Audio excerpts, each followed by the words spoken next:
What is up, A-Team? Welcome back. AuzSOME here. Hope everyone's having an awesome day, or not, depending on where you're at, but I hope it is awesome. And yes, we are back at it today. We got a lot of things to actually cover today, and we got a special guest coming on here in Eric Jackson, who is an official member of the PayPal Mafia. He's going to be coming on talking about XRP, talking about Bitcoin tech, upcoming tech, and obviously tell his story as to where he was before. I'm actually kind of excited. I usually do not have a lot of guests on the channel here, and just so happened that I got a prominent guest in Eric Jackson himself. So I am excited about that. But before we jump into all that, I do want to say what's up to everyone here, and I also want to make sure that we actually cover what the market's actually looking like today. So far, the market's looking pretty dang good. Everything that we actually anticipated is coming to fruition. XRP sitting above 270 right now. It's hovering around this 270. The 265 marker was where we're at going into this week. And I said, if anything gets above the 265, we should actually be sitting pretty good. Today did take a little bit tumble in the markets. As you guys can see right now, the Dow is down about 600 points. The S&P is down about roughly 50 points, and NASDAQ's 166 points on the day.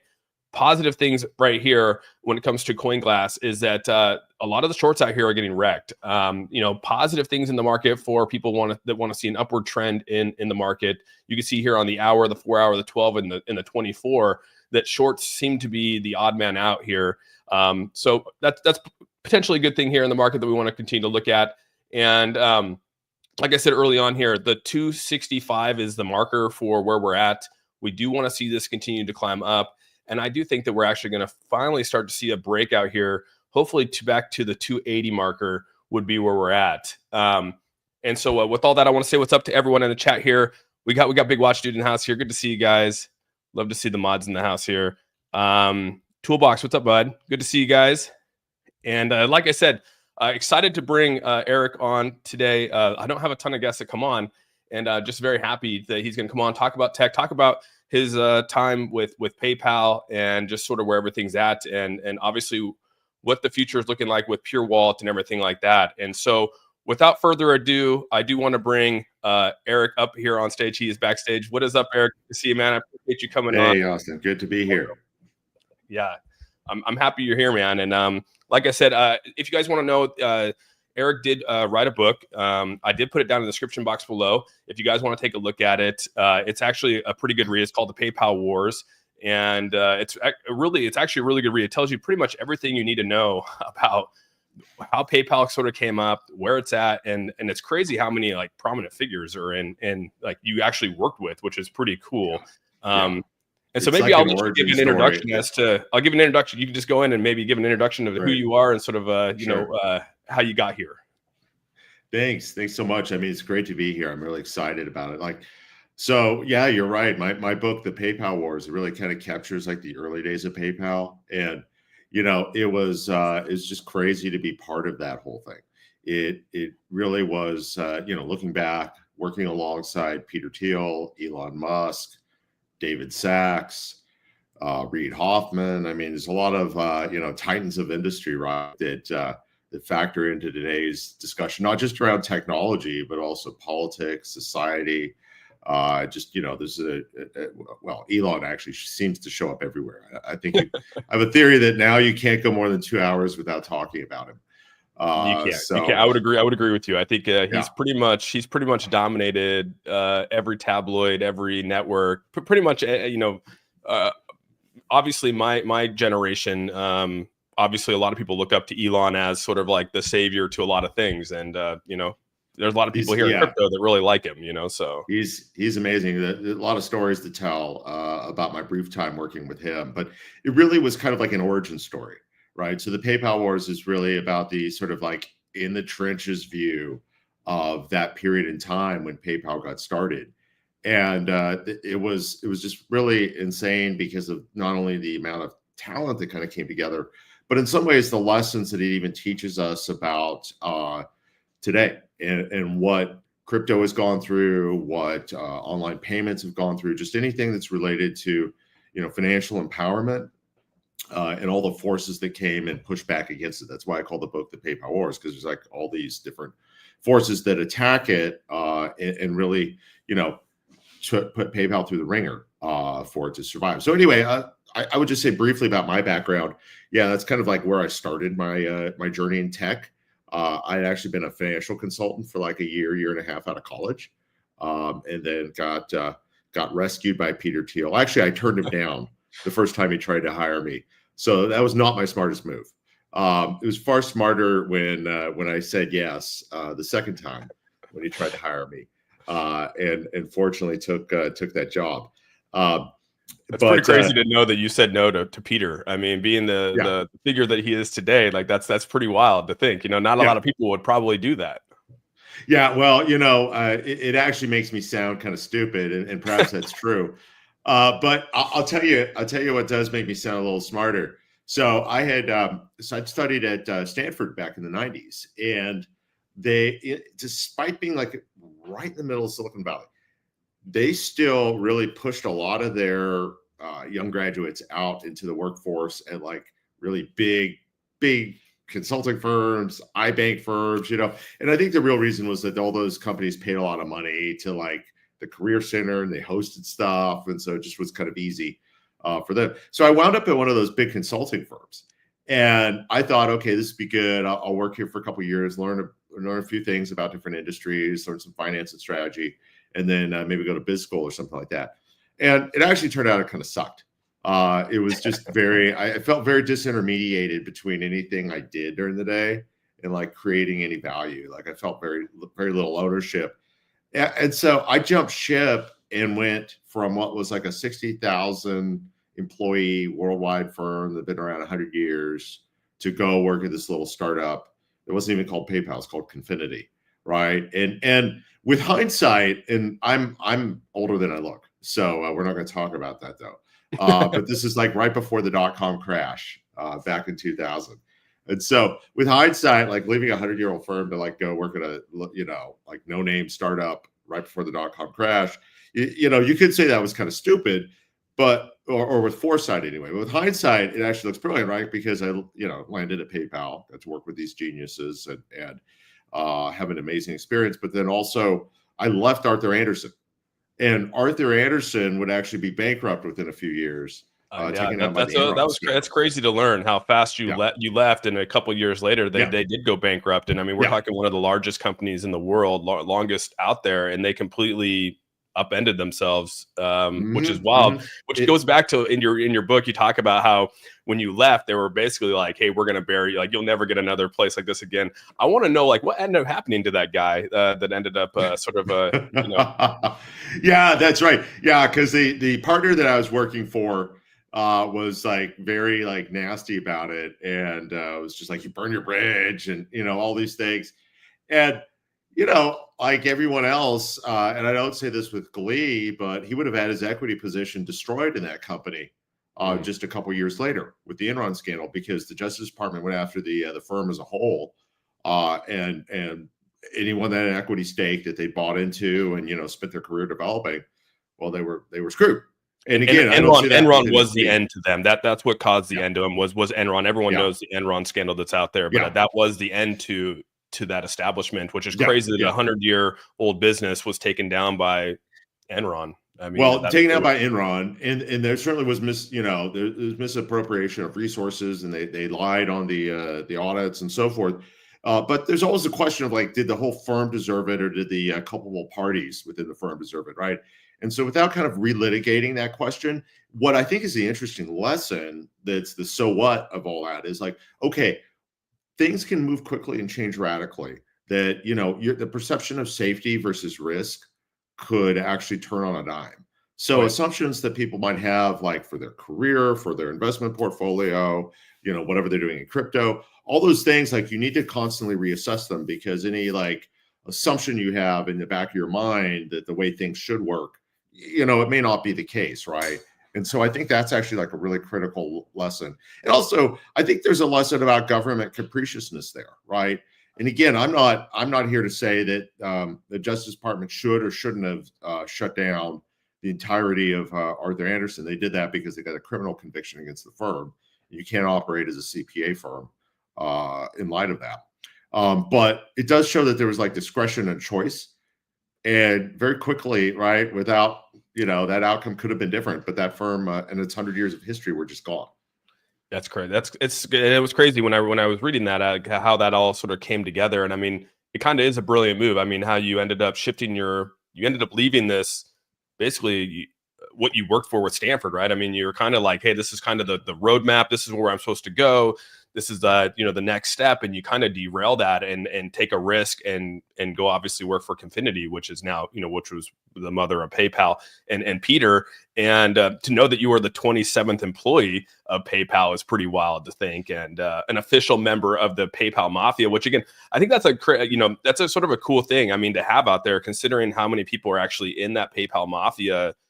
I mean, to be a part of that, I think is pretty dang cool. I mean, that's probably not not a lot of people are in there, and there's a lot of big names in there that are still heavily involved in the tech side of crypto and just world industry, the industry as a whole.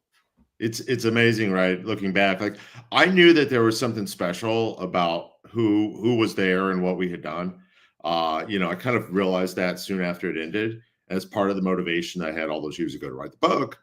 And the book's not new by any stretch, because it really was like a snapshot, like fresh within a couple years of the whole thing. You had what come out? I think it was published 2004 is what I think I read. Yeah, 2004. So a new edition just came out like a year ago. So I gotta take a look at that one. I didn't know that was out there. What is that one called? Yeah. So if anyone wants to get a copy, and you can get on Kindle or which one is that? So there's the PayPal Wars, and then what's the new No, it's still called the PayPal Wars. It's a new edition of the PayPal Wars. So it's got updated materials.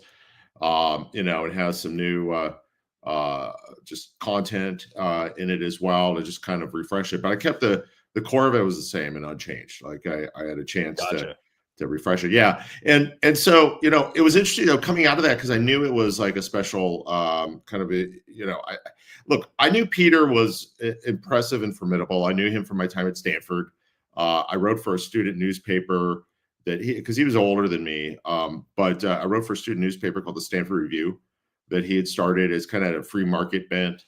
Stanford is kind of a very left-wing environment. That meant something different back in the 90s than it does today. But nonetheless, so we're kind of used to being, it was kind of like being, part of a kind of the ragtag outsiders. And so that's how I'd gotten to know Peter during my undergraduate time. And I knew he was impressive, and I knew that he recruited some pretty great people into the company. I didn't really know Max Levchin too well. That was his co-founder at Confinity. But once I got to meet him, I realized he was just insanely talented too. But who would have thought? Max obviously has gone on to, he started a firm.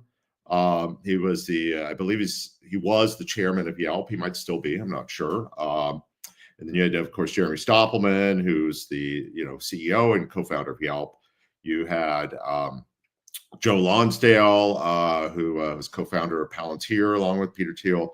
Yep. You had Chad Hurley and Steve Chin from YouTube. I mean, I'm going to stop right there, because the list, I'm going to omit people. The list goes on. I mean, it's a big list that you are forever attached to, which is kind of like this fraternity of people that you are probably still, I'm assuming, still friends with, and probably sure, talk to. I know some better than others, of course, but I had the good pleasure of getting to run into my friend Ken Howery, who has just been nominated as the ambassador to Denmark, so he's going to get to deal with this Greenland thing. Right? I remember saying that. Yeah, it goes on and on and on, the list of people that were there.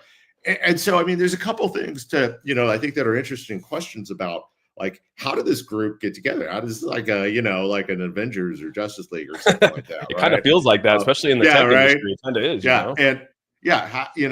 And when you think about it, PayPal actually exited for only, I think it was like under 2 billion. I think I want to say it's like 1.2 or 2.2, something in that range, which was not, it was trivial by today's standards, right? Yep. But was still, and again, this was in 2002. It was a very different environment. But it wasn't huge. So why does it punch above its weight so much? And I think part of it is that you had a really good group of talented people, and I don't think that's random. And I think they also went through the ringer. to get this company created. And I think, it's part of the reason why I see analogies with like where crypto is going today. And part of the reason why I recently joined up as an advisor for a company called Peer Wallet. And, I'll maybe talk about them a little bit later, but, I kind of see like a connection there between that mission and what PayPal is trying to accomplish. But I think that the sort of Avengers, Justice League concept, it's because there was this big problem to solve, and a lot of forces came against us, and forces that still are kind of at play in society.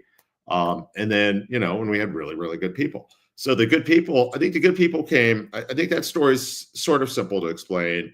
It's that, A-list people, A grade people recruit other A grade people, right? But as they say, though, B grade people recruit C grade people because that makes them look good, right? They don't want to be threatened. They're not going to go out and get A level talent, right? Exactly. That's how it should be if you want to, not grow. Okay. Yeah. and so, Peter pulled on kind of like his Stanford connections. And then, like one of the, he brought in Reid Hoffman, who was a classmate of his. He brought in David Sachs, and Reid, of course, founded LinkedIn, and David Sachs will go on to start Yammer and Craft Ventures. And now he's the crypto and AI czar for the White House. Which is crazy. I mean, I started following David Sachs probably about it's had to have been like during the pandemic. That's when the All In podcast started coming out, and that's kind of where I first learned about David. And then I just liked the way that their dynamic was in that podcast, and so I've always just kind of watched it. And I do like even today, David Sachs still is able to separate like his duty as like a crypto czar and still come back and like be himself and be able to talk about just the daily things of what's going on in politics or just the world as in general. I mean, he seems like a really smart guy. I'm not gonna lie. Like he's the fact you got one of the dummies from the PayPal Mafia with you today. So Sachs is brilliant. I look, Sachs is brilliant without a doubt. And just again, you had really talented people, and Max Levchin just brought in incredible, core group of engineers from his University of Illinois connections. And so you kind of had, just an amazing team put together. This is even before Confinity merged with Elon's company. Now, for your audience, a little bit of trivia here. I wonder if anyone knows the name of Elon Musk's banking company that merged with Peter Thiel's company. I would say that they know. You know what I mean? It's been around for a while, but yeah, it's a Well, everything old is new again. It was right. X.com. And so that's crazy to think that that's still even being talked about today as, and a lot of people are connecting some of the dots as to, whether X will become like a, because he's talked about, X.com actually becoming X.com in terms of like a PayPal type scenario, like a one app shop for everything. That's been talked about for years. Whether it comes true or not, I don't know. But it is kind of wild that he was able to take X.com and actually make Twitter X.com again. Yeah, I know that he later got that URL again, and was able to bring it back and kind of bring back his vision of being a clearinghouse with a lot of different services. And truth be told, I mean, there actually was some friction around that, which we can get into just in terms of like what was PayPal going to do? What was the post-merger company going to do? So Elon's company and Peter's company actually were neighbors on University Avenue in Palo Alto, California. And Elon was doing the banking. Confinity kind of started out as like a Palm Pilot app. And, it's funny. It was like, having it was before the time of smartphones. And so it was one of those classic examples of like the tech, the idea being ahead of where the tech was. Just, not having, internet connected devices that you carry around with you all the time, really forced PayPal, again, called Confinity at the time. The software was called PayPal to move from kind of like this device focus to like a web browser focus. Mm-hmm. And as they made that move, Elon kind of made this move also into online payments after he'd bought a bank in Colorado and opened up this kind of like everyman's financial service, which was his vision for X. He added on the payment piece. They were competitors for a minute there. That's all that's about the time I joined, and our reaction to having competition was like, oh my gosh, we got to move faster. There's a network effect. Whoever gets biggest first wins. And then other companies start to pour into the fray. Like Yahoo got into it. Yeah, a lot of copycat. Reading that Exactly. with copycats and people coming in. And I guess that's kind of like where when I talk to you about this is like right now in crypto, we're in the same scenario. You got a lot of tech companies coming out here. You got a lot of other companies coming out, and there's a lot of like inner fighting. And I wouldn't say it's like in your book, you don't really talk about inner fighting, but I mean, technically you are competing against each other. And so there probably is some kind of like, hey, how can we overtake them? Or what can we do to scheme to try to take customers or whatever it might be? And in crypto, it's the same exact boat. And I wanted to pull up this because we did talk about this earlier. We did talk about this earlier here in that, XRP, obviously I cover a lot of XRP Ripple content on my channel here.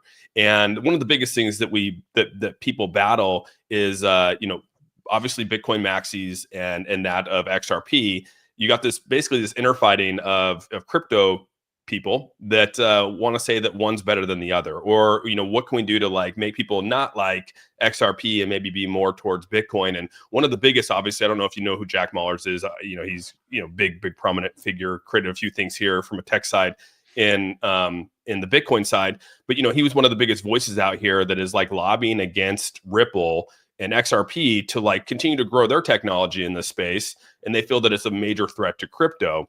And a way I kind of I'm not going to correlate to exactly the same, but I mean, when you had like .bank.com and you had X, and then you had a lot of these other companies coming in here. And at the time, you guys didn't really have patented technology at that time, right? It was still going through some of the review. So people were coming in copycatting you guys, taking your tech. And then at the same time, you were fighting and leveraging yourselves to try to like bring yourselves up.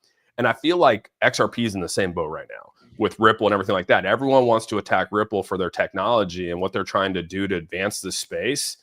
And I guess that's kind of where I wanted to hear what your thoughts were, because you kind of experienced that going through it with the early days of PayPal, and sort of what Ripple's experiencing. They've experienced for at least the last like probably 6 years of battling the SEC and all the people out there that think that they're, a fraud to that of crypto. And so I don't know, maybe you can lay in a little bit on like how you were able to overcome those things.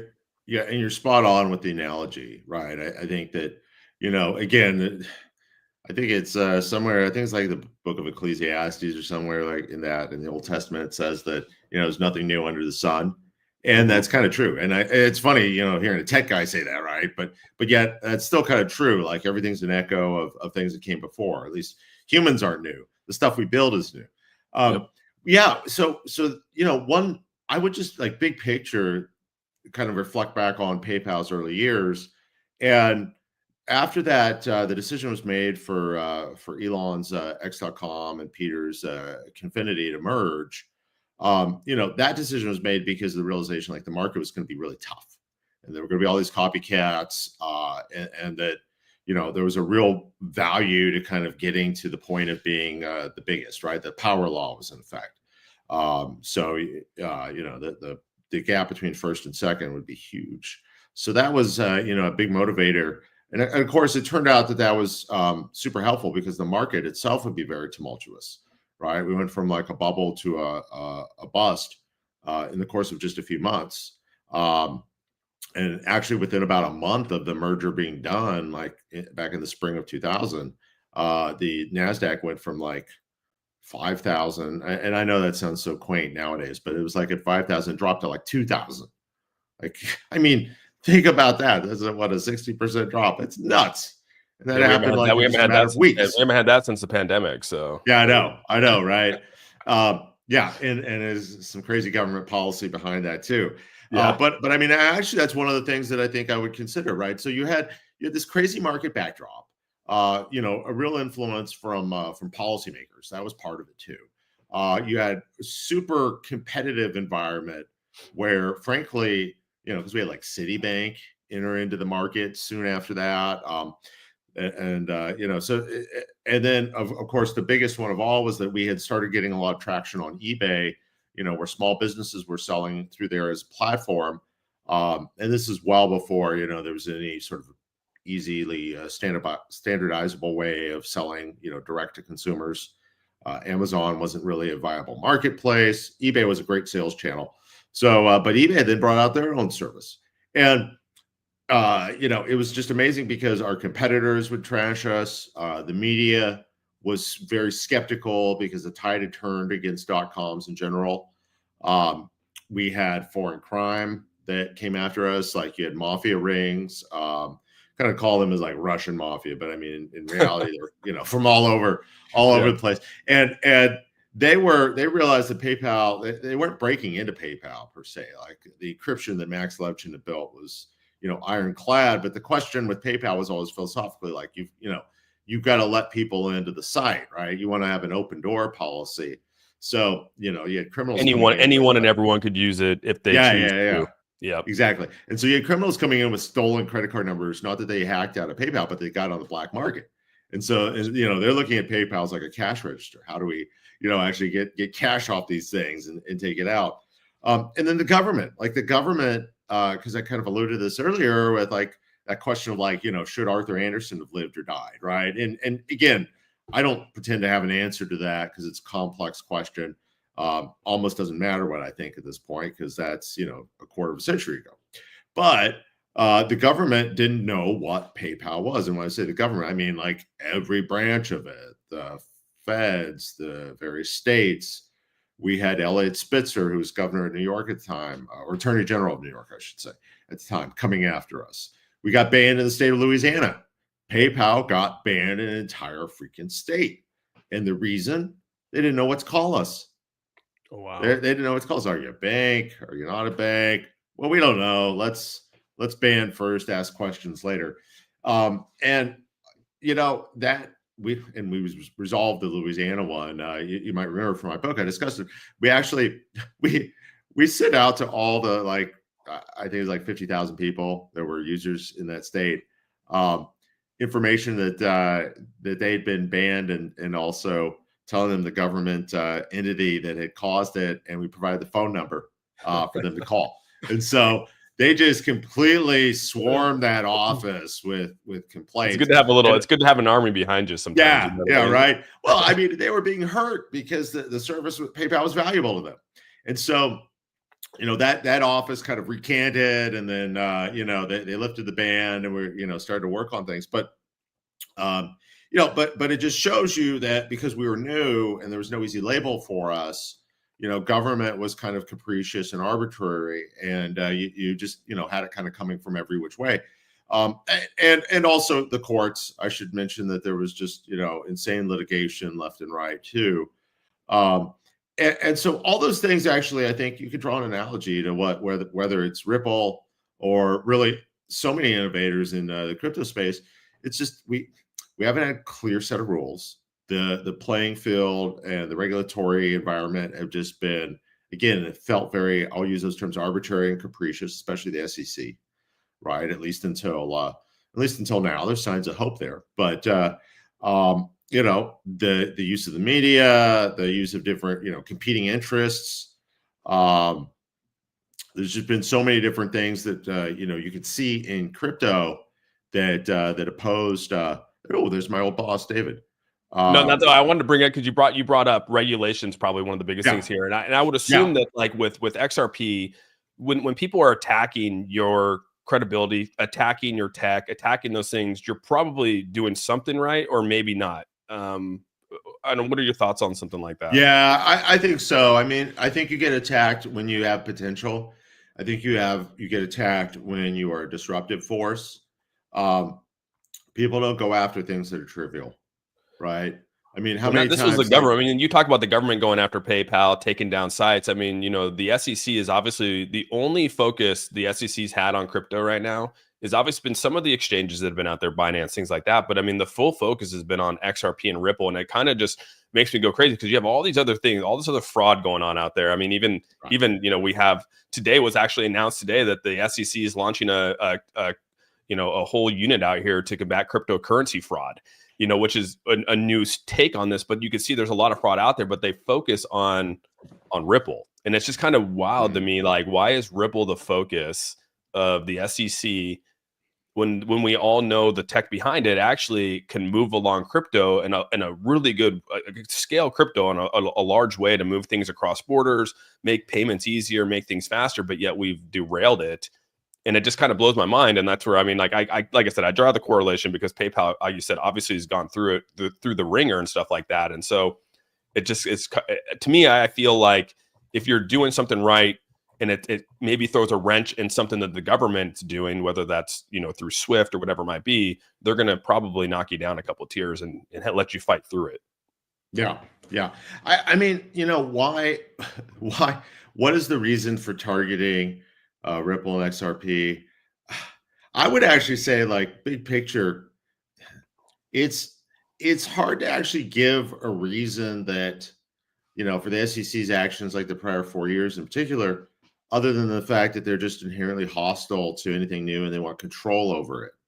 Um, and I'm not actually saying like abolish the SEC or anything like that. I'm not taking an extreme position. I think, but I do think it's kind of nuts that you're using 1930s era security laws to cherry pick enforcement on companies and an industry without having any sort of clear set of guidelines. And that's effectively what we've had. It's been like regulation through really through fiat, like through arbitrary cherry picking of what you're going to go after. So I think it's had a chilling effect on the industry as a whole.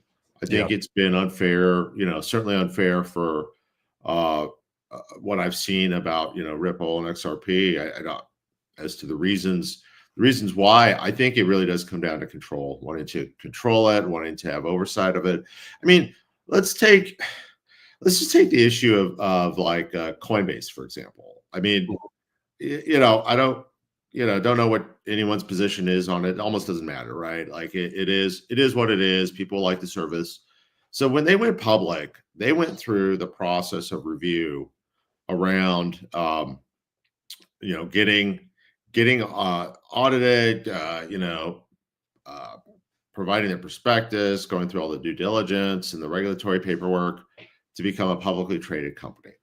Yep. The SEC is integral to that process. Does not happen without their sign off. And they were allowed to, they went through it and they became a publicly traded company. And yet within a few months of that, the SEC then came out after them with enforcement action. Yeah, they were handing them Wells notices like candy cane. I mean, they were just like, here you go, here's a Wells notice. Yeah. So like, again, you just look at that and you say, like, okay, how do you interpret that? Because they just went through your scrutiny and your review. They showed they were trying to be a good faith actor, because nobody that's actually volunteered steps into the kind of the sunlight, and at least in that regard, right? Again, I'm not making any sweeping statements about them one way or the other's business or technology platform. I'm just saying, like, they tried to do compliance, and then the SEC said, sure, you're fine. No, we don't like you. We're coming after you. And there was no information that they got, as they're handing out the they went on the prosecution spree, right? That they didn't have before. So yeah, it's just insane to me, right? And so, like, at that point, you start to realize, okay, we've got to get away from this place where regulatory agencies are in charge of everything, right? We've got to get to a place where we have a clear set of rules, and that is probably going to come from Congress. Sachs's point about taking leadership to get regulation through Congress is, I mean, that will be an amazing contribution to the entire industry and the entire country. Yeah, I wanted to ask you about that. Obviously, David Sachs was your old boss, right? You worked with him pretty closely throughout your whole time at PayPal. He was obviously the first number that you got at PayPal. I thought that was always funny in the book, like he offered his number right away. I was going to ask you, do you still have his number? Can you still call him up and be like, hey, man, what's up, David? Good to see you.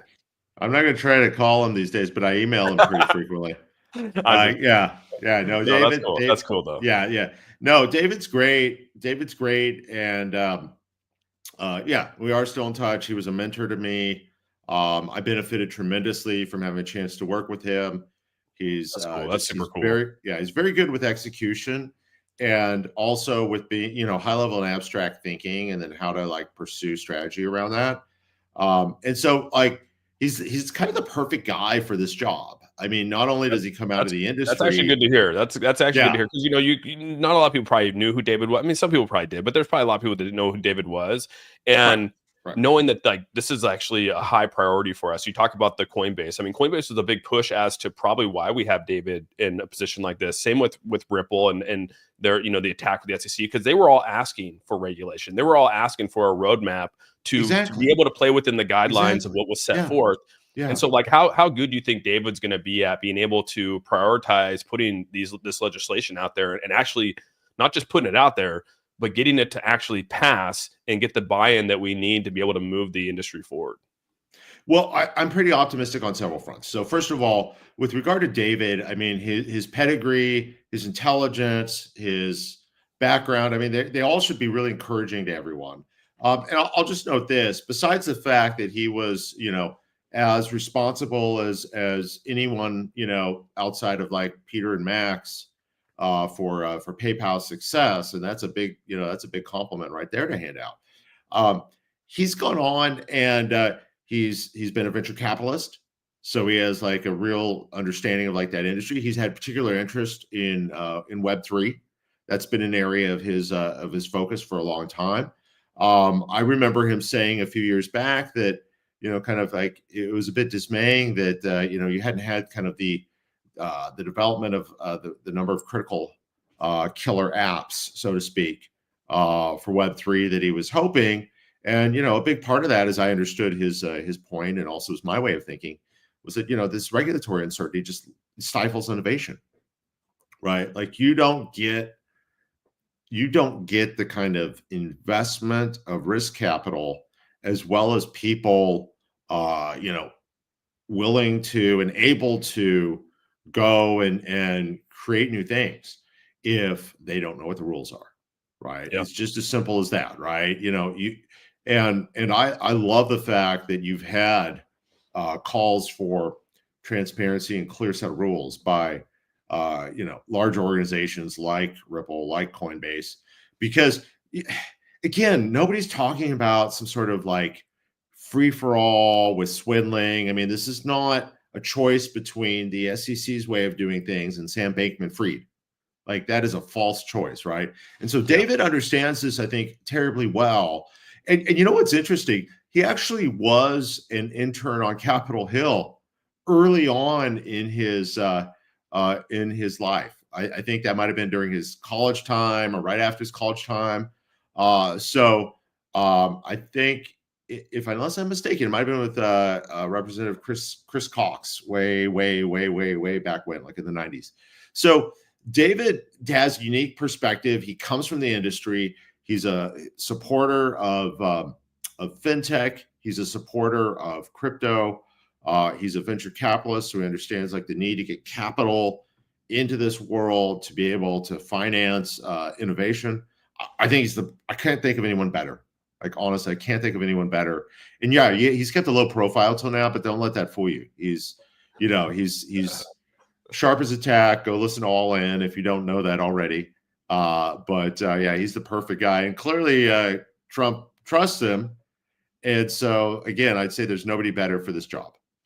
Yeah, it's pretty crazy to think, you got because obviously Elon's pretty dang close to Trump. You got David Sachs pretty close to Trump. I mean, two obviously major parts of PayPal success. X.com and PayPal merging, and then Yeah. you know, uh, obviously Elon's played a big role in that, and same with David Sachs. And I just think it's crazy that those two, the names coming from that to be able to be in front of the changes that we need. Well, some people probably don't think that good change. I personally think it's great change. And from the crypto side, I couldn't be more excited for what this could actually happen, to actually have a crypto czar, or that's going to actually focus on AI and the growth. Because and I guess maybe that's my next question here for you is where do you see crypto going? I mean, there's a lot of things here from crypto, right? It goes back to eBay and the Beanie Babies days. You got these meme coins out here that are kind of like collectibles, kind of like these, crazy off the wall things that people are collecting. And then you have obviously Bitcoin, you have which some would say, actually, I mean, you even have Brian Armstrong out here saying that Bitcoin is somewhat of a meme coin, which was kind of crazy to hear him say this yesterday. So but then you have, I didn't catch that. That's fantastic though. yeah, I was cracking up. He talks about meme coins and he brings up, even Bitcoin is somewhat of a meme coin. And I kind of chuckled at that a little bit, but it's funny that like you can view it like that if you want to, but then you have like the gap between that. And then you have like real use case stuff. I mean, you have a lot of things out there that do solve a pretty good. Blockchain is like one of the best developments we've had in probably technology. Again, I'm not like the big technology, tech savvy guy, but I mean, blockchain is a major force to moving data across a network in a high speed, hopefully low cost.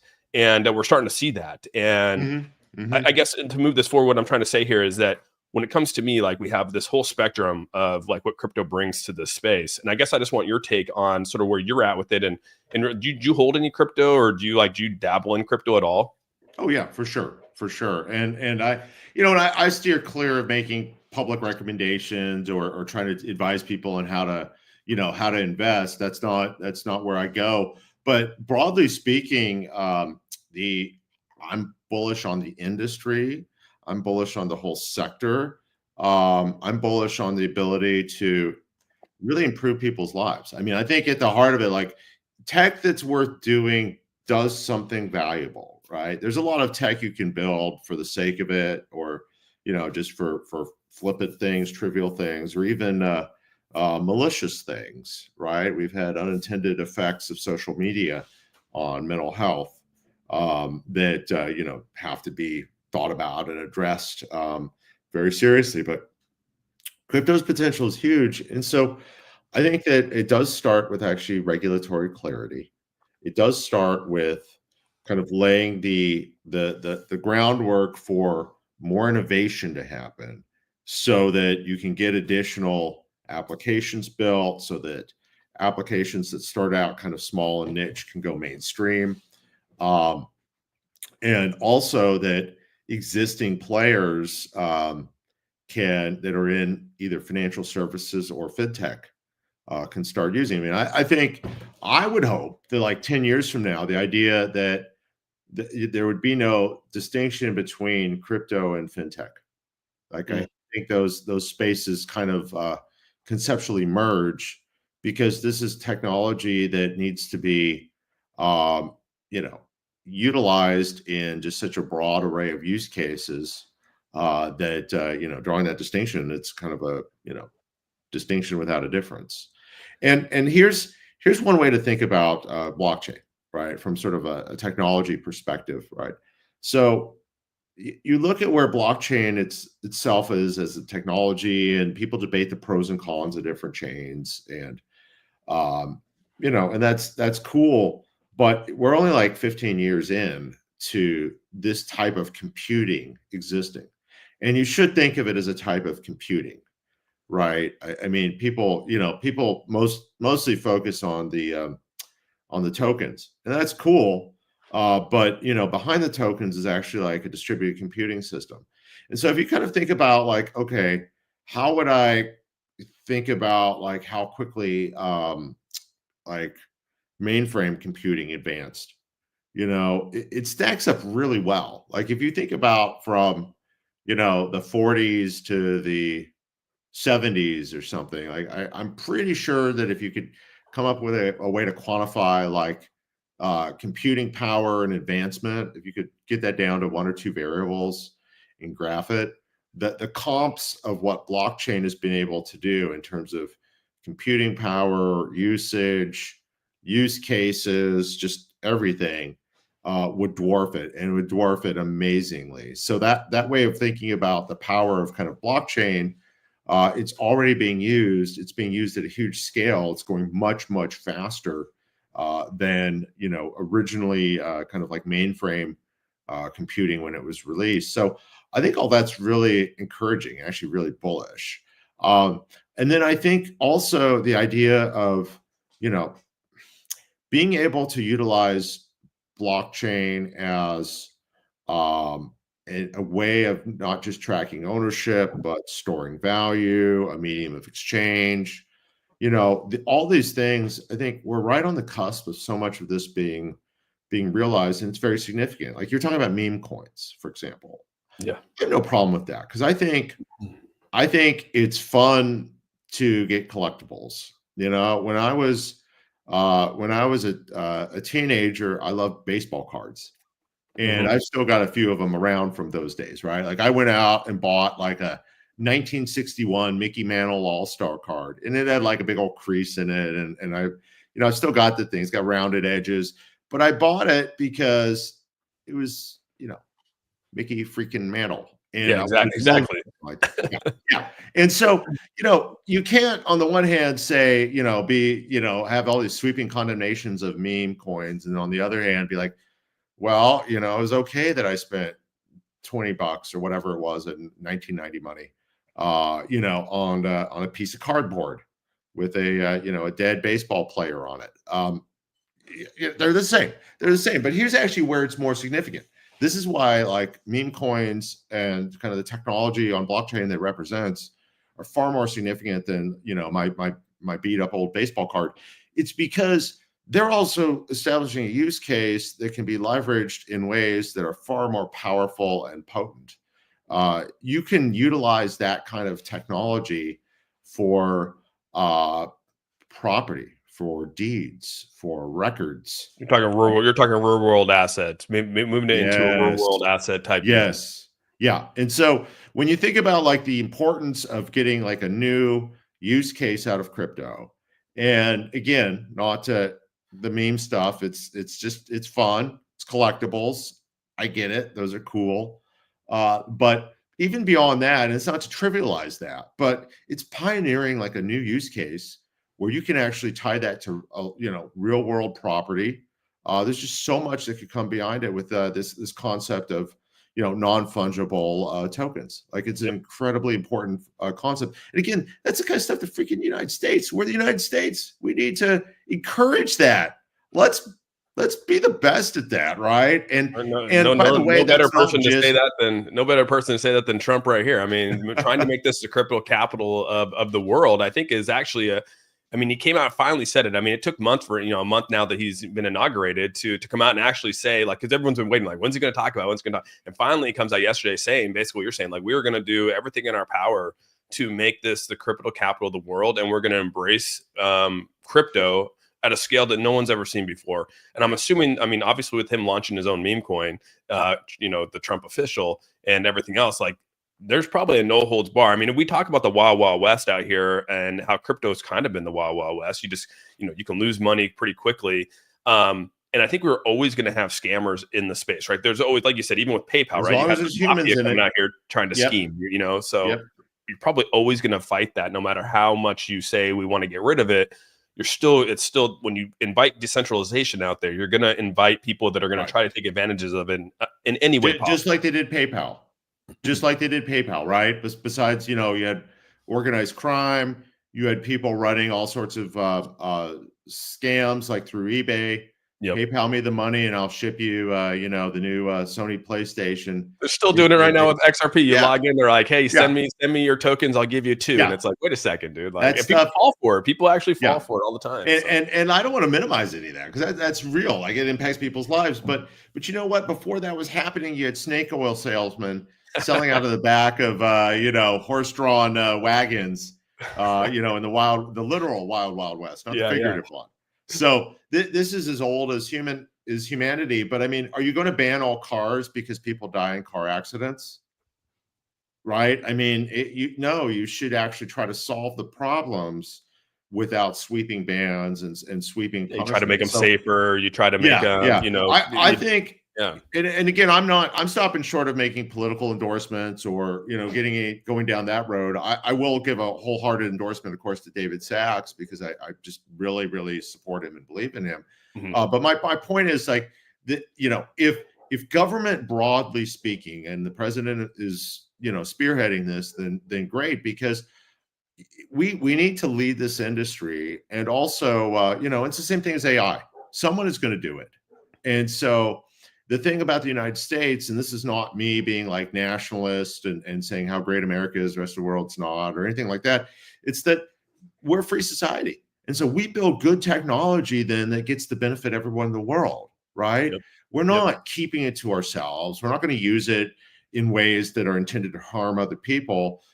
We do this time and time again with any sort of technology that we build, any sort of system that we have. I mean, the reason that you've had 1 billion people lifted out of poverty in like the last 20 years around the world has been the free market and capitalism that the United States has brought about globally, encouraging liberalization in the small L sense, and the use of markets to improve people's lives. Like that's why we need to be at the lead of this, because if we're not, we're going to, as a country, we'll fall behind. But then also, let's face it, not only our own people will suffer, and people around the world will suffer. So Big time. this is actually the most humanitarian thing we can do, is be at the lead of this. Yeah, and so really, I mean, I've got a lot of people asking like, what's your take with the pure wallet thing, and we'll jump into that real quick here, Yeah. because I think what it comes down to here is that the focus is like, you have centralization, you have decentralization, Yeah. Coinbases and all these, Binance and all these things have centralization, which is more like a bank in a way. I mean, that's really technically what it is. It's a place to on ramp and off ramp crypto. But then there's a lot of us, and I've spoke to you, before, on the phone about Mhm. like I'm a decentralized maxi. Like I like decentralization. I like to own my stuff. You know what I mean? I like to have my money Sure. in places Yeah. where I can actually control it myself, and not necessarily in a bank or anything like that. And maybe that's just myself, but there's a lot of people out there that kind of feel the same way. And Bitcoin has made that possible for a lot of people to actually Right. control it. Right. The only Yeah. gap here now is that we still don't use Bitcoin as like a form of payment. We can't go buy groceries with it. We can't go buy gas with it. So there's still some limitations here. However, tech is moving forward to allow these things to actually maybe potentially, make it better for us to actually use crypto to that capacity, right? And Right. when it comes to Pure Wallet, the thing that, like I said, I started with Pure Wallet about 2 years ago, and again, what got me into it was just the tech behind it, and kind of what they do differently than say other wallets here. And maybe I'll let you jump into sort of how you got involved with the Sure. whole Pure Wallet thing, and then maybe Yeah. just your take on just Pure Wallet, being that it is a decentralized platform that can bring actually a lot of use case to the real world. Yeah, yeah. I'll tell you. That's a great. Segue, because, again, back to my point from a minute ago that tech needs to actually improve people's lives. Like I think that is my bar in tech. Kind of being the old middle-aged dude now, right? I mean, I don't have time left in my life for like nonsense. It has to actually do something that it changes people's lives for the better.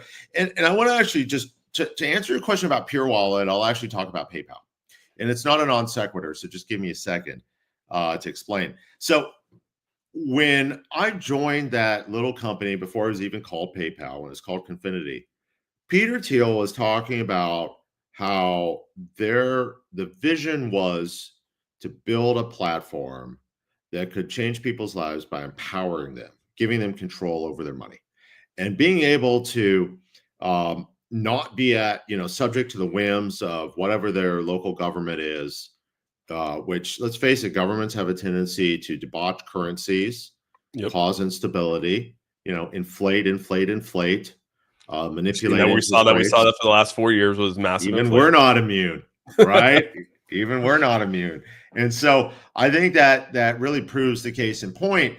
Um, PayPal was seen as this ability to give people empowerment that they could make decisions themselves, and say you had a local currency, you were in a developing country, and you were concerned about what was going on there, be able to click a button and then convert that over into dollars or euros or yen or all the above, whatever, Yep. right? So suddenly, like that, again, it's a quarter century ago, but that vision to say, like, okay, we're not going to force you to live off of this local currency that's getting inflated and debauched, right? And then suddenly that government's on notice, like, well, there's a check and balance that's built into the system. You can't be too much chicanery is going to get you in trouble, because people can like take their money away and transact in the real world using using digital tool. Now, PayPal could not achieve that vision as a centralized platform. It did amazing things, empowered a lot of people, empowered a lot of commerce, made people's lives better. So I'm not minimizing what the PayPal platform did. And obviously now PayPal is kind of a holding company, right? That includes a bunch of other businesses. But so we don't have to trivialize the success, right? I mean, it was aiming for Mars and landing on the moon. Still pretty damn cool. But so what immediately got me interested in Pure Wallet, I first met the Pure Wallet team back in November, and a mutual friend who's an entrepreneur I respect connected us. I was blown away by this vision to say, like, okay, crypto and all of its benefits through decentralization, there still was a gap for that last mile, so to speak, to enable individuals, whether it's a person in a business, two people together, whatever, right, to use crypto in a quick, cost-effective way as an exchange of value, right? Because Bitcoin, as as really like a store of wealth, as a speculative interest investment, right, as something that has utility, but it really wasn't being used transactionally too much. Yeah. I will stop short of calling Bitcoin a meme coin. It is now clearly a commodity like gold. Yeah, I would agree. Right? It's pretty wild that Brian brought that up. I was pretty shocked. I think that's funny. Funny. But like, gold is the best. To me, gold is like the comp for Bitcoin. And that's fine.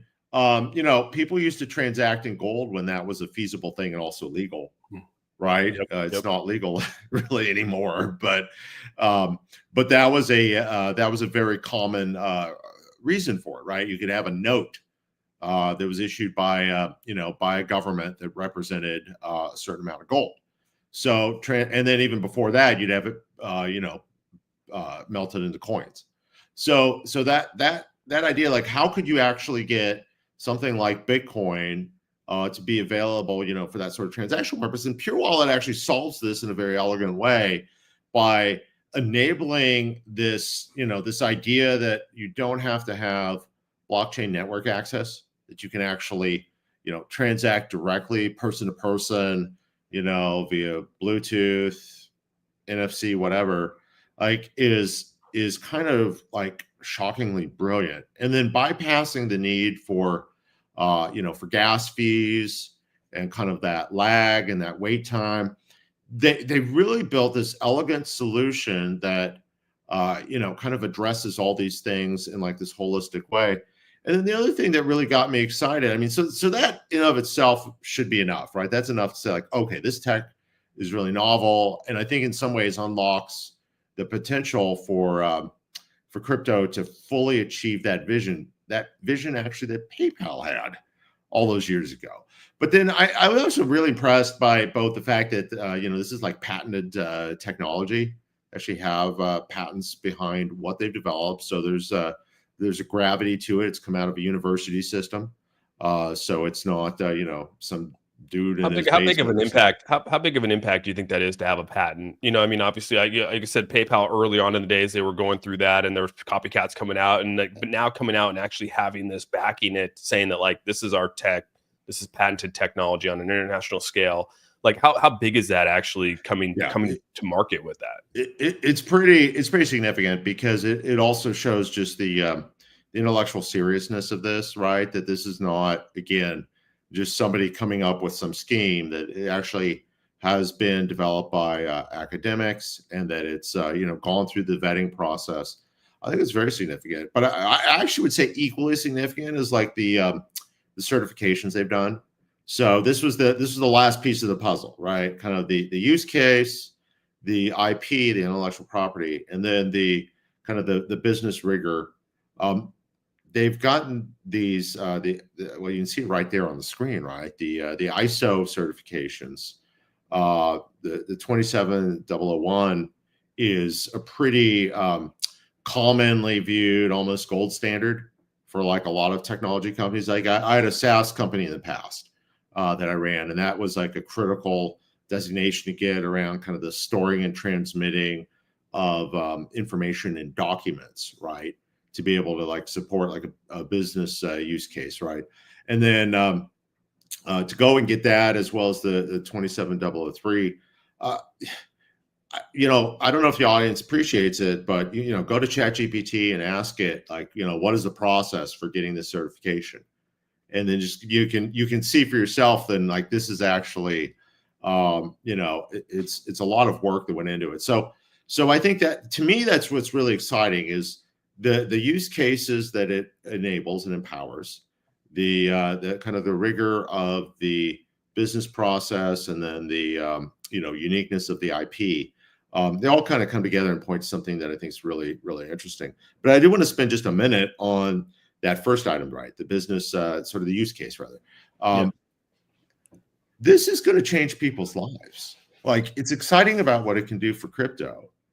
But again, what's exciting for us, right? Because we've got so many different options for hot wallets, cold wallets, you know, custodial, non-custodial. I mean, you know, we're blessed in that way, and this is really, I think, a nice, incredible advancement of those choices. But I think also when you think about what does this look globally, what is this going to look like in 5 years? That's what gets me excited, because you know, people around the world have smartphones. You know, back to my point about, you know, PayPal's original approach being ahead of its time, because you know, people didn't have you know, smartphones at the time. That's no longer the case. Everyone does. And giving them a real wallet that could be tied to, you know, any endless variety of different crypto choices, whether that's, you know, Bitcoin, whether that's XRP, whether that's ETH. I mean, it's fantastic to have that level of choice, but you know, we're going to get this proliferation of really great stable coins, I think. Yep. I think that, you know, the regulatory picture there is finally being cleared up. And that is going to enable people to just do incredible things. Like when you think about, you know, someone in a place where the currency is going to you know what, like Venezuela. Yeah. Right. Because I think we all agree, like the government there's nuts, but we have no, you know, dislike of the people there. I feel bad for them. Like them being able to pull out like a, you know, pure wallet and being able to make direct transactions with one another, not needing to worry about, you know, the lag time of having a, you know, the record recorded on the blockchain, not worrying about, you know, the gas fees, having that kind of like efficiency and cost effectiveness. It's amazing, man.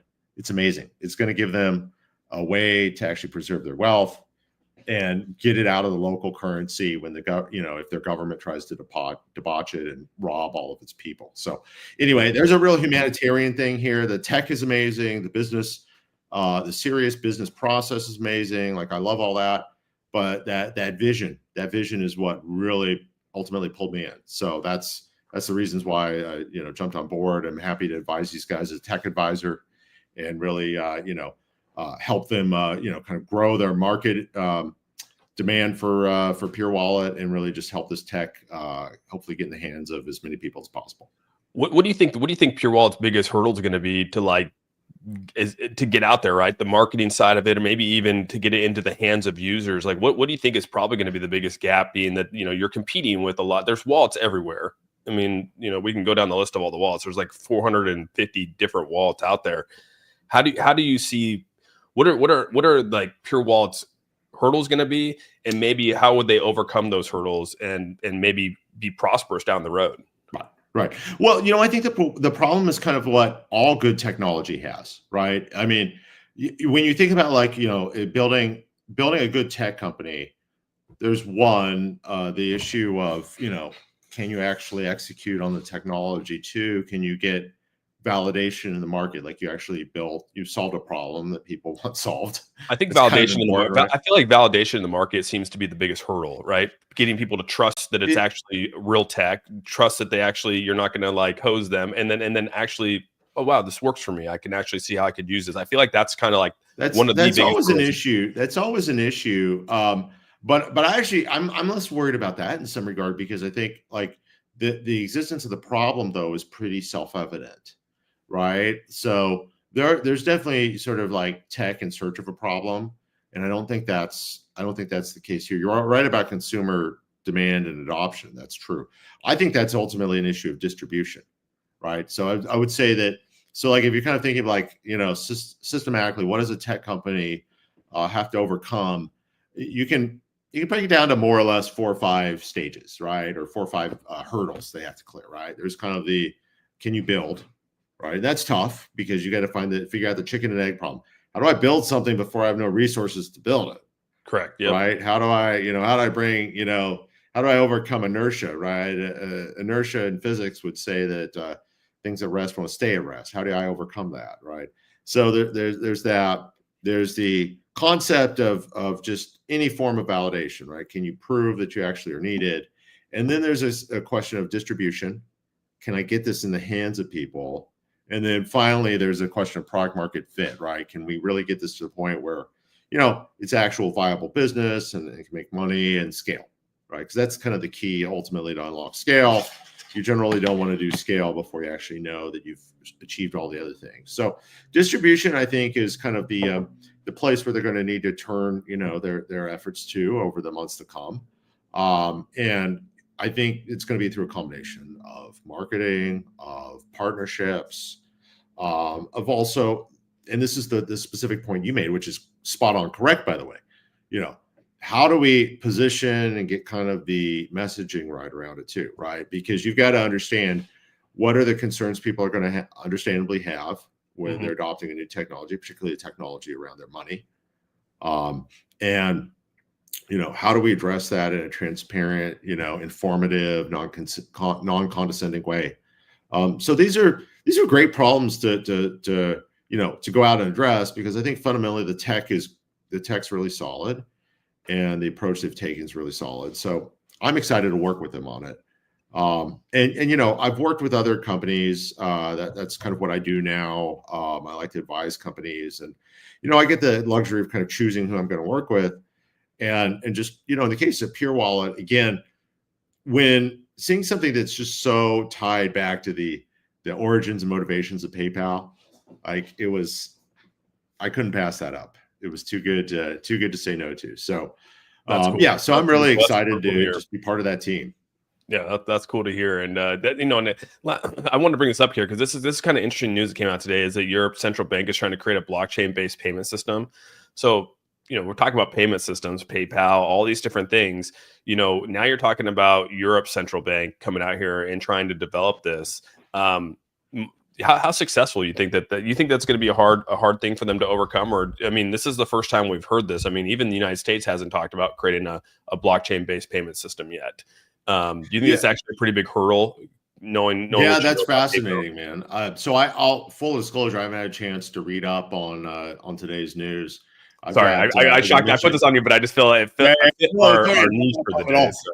You know this from our prior conversations that I've got little kids. So unsurprisingly to you, that I don't always get around to getting caught up on the industry. I totally get it, man. I'm trying to get little people out of the house to go to school. 100%. Yeah. But so jokes aside, I my gut reaction, like this is a hot take, is mixed bag. I do think there's some value in this idea that critical kind of government endorsed transactional structures can move to like the blockchain. I think that actually signals the kind of trust and adoption of the technology that should be on the whole bullish for the industry, right? So I think that's broadly speaking encouraging. I think also that it would really force all of its member banks, so a very significant portion of the world GDP, or the banking that supports a portion of the world GDP, is going to have to adopt blockchain-based payments, deep into their operating processes. I think that's also good, right? So those are some positives. Now, without knowing all the details of it, though, you always got to be a little bit beware of kind of like what's going on in kind of a government, based system. the existing payment system between banks is highly regulated and tracked anyway. It's not anonymous. Presumably this is not going to be an anonymous system. So that's fine in the sense that, like, the current system isn't anonymous.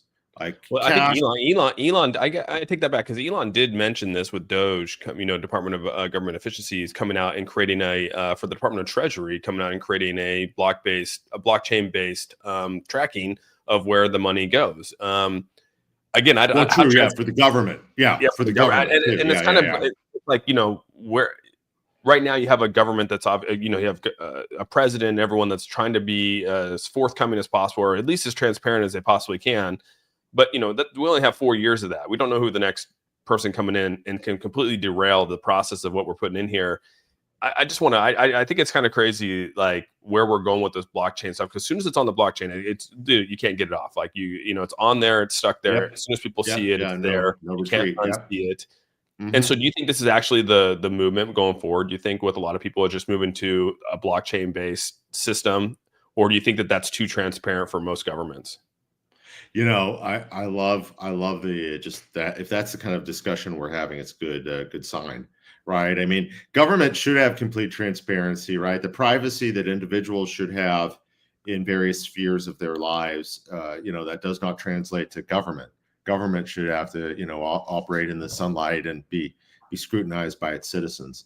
So I am hopeful that I love that idea of having like a blockchain tracking for government expenditures. I think that's fantastic, and certainly related to kind of some of these initiatives to bring transparency and sunshine to what our own government does. And as far as and I think you're gonna again, without being privy to the details, I suspect that there will be concern in the crypto community about this European proposal, because any sort of blockchain based payment system there is not going to be private. It's not going to be anonymous or pseudo anonymous. It'll be quite the opposite. But again, to my point is like, well, don't think about this as a replacement to Bitcoin or XRP, ETH, any other type of crypto system. Just think of it. This sounds like a replacement of like the existing banking system or a new way of doing it. And that's not anonymous anyway, right? That's fine if that's indeed what they're thinking about. The caveat I'd have, the big caveat I'd have, is just the risk and the tension that always exists between government and regulators wanting to control everything. So adding this as a new system that is maybe mandatory for banks and forces banks to modernize, forces banks to have more a blockchain centric approach, makes all the sense in the world. So much better that blockchain is the computational system behind these transactions than like some old COBOL system written in the 70s or whatever it probably is now. So all that I think is great. And the fact it wouldn't be anonymous doesn't inherently concern me, because you're not expecting any sort of anonymousness when you're dealing with a bank. But as long as they don't say, okay, but these other things are illegal, right? That's always that's always the thing to keep an eye on, is just not the idea of government actually getting a little smarter and making banks be a little smarter. 3 cheers for that. But don't try to impede on private efforts to innovate, and don't incur and don't broach people's privacy. Allow people to continue their privacy, doing blockchain-based transactions on, decentralized blockchains. I mean, I think that's privacy is probably the biggest thing, I think, for just me personally. Like, I think it's as much as it's on the blockchain, we don't know who's behind the transaction, right? We don't even know who Satoshi is still. So it's like, which is cool if like that's kind of where you want to go. And like personally, like myself, like I like the privacy of the blockchain. I'd much rather not have a face to that address. I'd rather have my money in a position to where I can move it freely and not be watched. I mean, I know that sounds crazy because I'm not saying to do things illegally, but I'm saying you should always pay your taxes. Like, you should do those kind of things. It's not crazy. Yeah, it's not crazy. Privacy's fine. And you know what? Look, we all have cash, right? Fiat cash. Like, nobody thinks that's crazy. It doesn't get used as much anymore. Yeah, but crazy we don't use it as much as we Yeah. But I mean, so like I think, and what you're talking about is inherently better than fiat cash because if you wanted to accumulate a lot of fiat cash, you have to put in like a titled account where there's no privacy, or you're effectively, what are you keeping under your mattress or something? Now that is crazy, right? So actually, what you're talking about is one, normal, and two, technically far superior than like doing the same thing with fiat cash. It just is a lot safer, makes a lot more sense, right? So I think, I think there's nothing wrong with that. I also think that like having diversity of options is fantastic, right? So anyone that wants something that's non-custodial, and could be off, could go off chain and be offline, rather be cold, cold, warm, custodial, non-custodial. Again, all these things are great, and having the ability to have choice is what's great. And that's, again, back to our big theme of the day, having regulatory certainty, having different innovations come to market, having inventive companies like Pure Wallet and Ripple and others, right, that are building great solutions. This is what we need. We need the innovation. We need different choices. We need different freedoms. I'm bullish about where the industry's going. I think that finally there's a chance that, let's put it this way. I think that 10 years from now, things are going to look so different. We're going to look back and be amazed. Well, it's kind of like, back to the PayPal days, right? Early PayPal days compared to where PayPal's at today are completely different. It's not even what PayPal was based off your book and everything I read with it to where PayPal is today. They're not even this. It's not even the same. They're not even trying to accomplish the same thing that they were now. Technically, PayPal is just a big bank now. That's kind of how I view PayPal. Yeah, it's it's like a holding company. Yeah, it's not even like what the intention of PayPal was. It's still there. You can still do it like that, but that's not really what it is today, which is kind of crazy. So but I think that's a good point, right? The future will look different, and I think it's going to accelerate rapidly. I think the last, roughly 15 years or whatever of kind of crypto and blockchain existing, I think that you're going to see like the power law at play, and I think you're going to see things speed up and just really accelerate over the next, the next 5-10 years. And I'm not making a political statement here because you're right. Governments, administrations come and go and things like that. I think though that we're going to get an increased amount. Like I think David Sachs is the tip of the spear here, and it's great to hear the president kind of echo, that what Sachs is saying and kind of empowering him. And I think we're actually finally going to get some clarity. Congress is finally going to do its job, which is to, pass laws. Crazy that lawmakers should have to pass laws that actually help Americans. Yeah.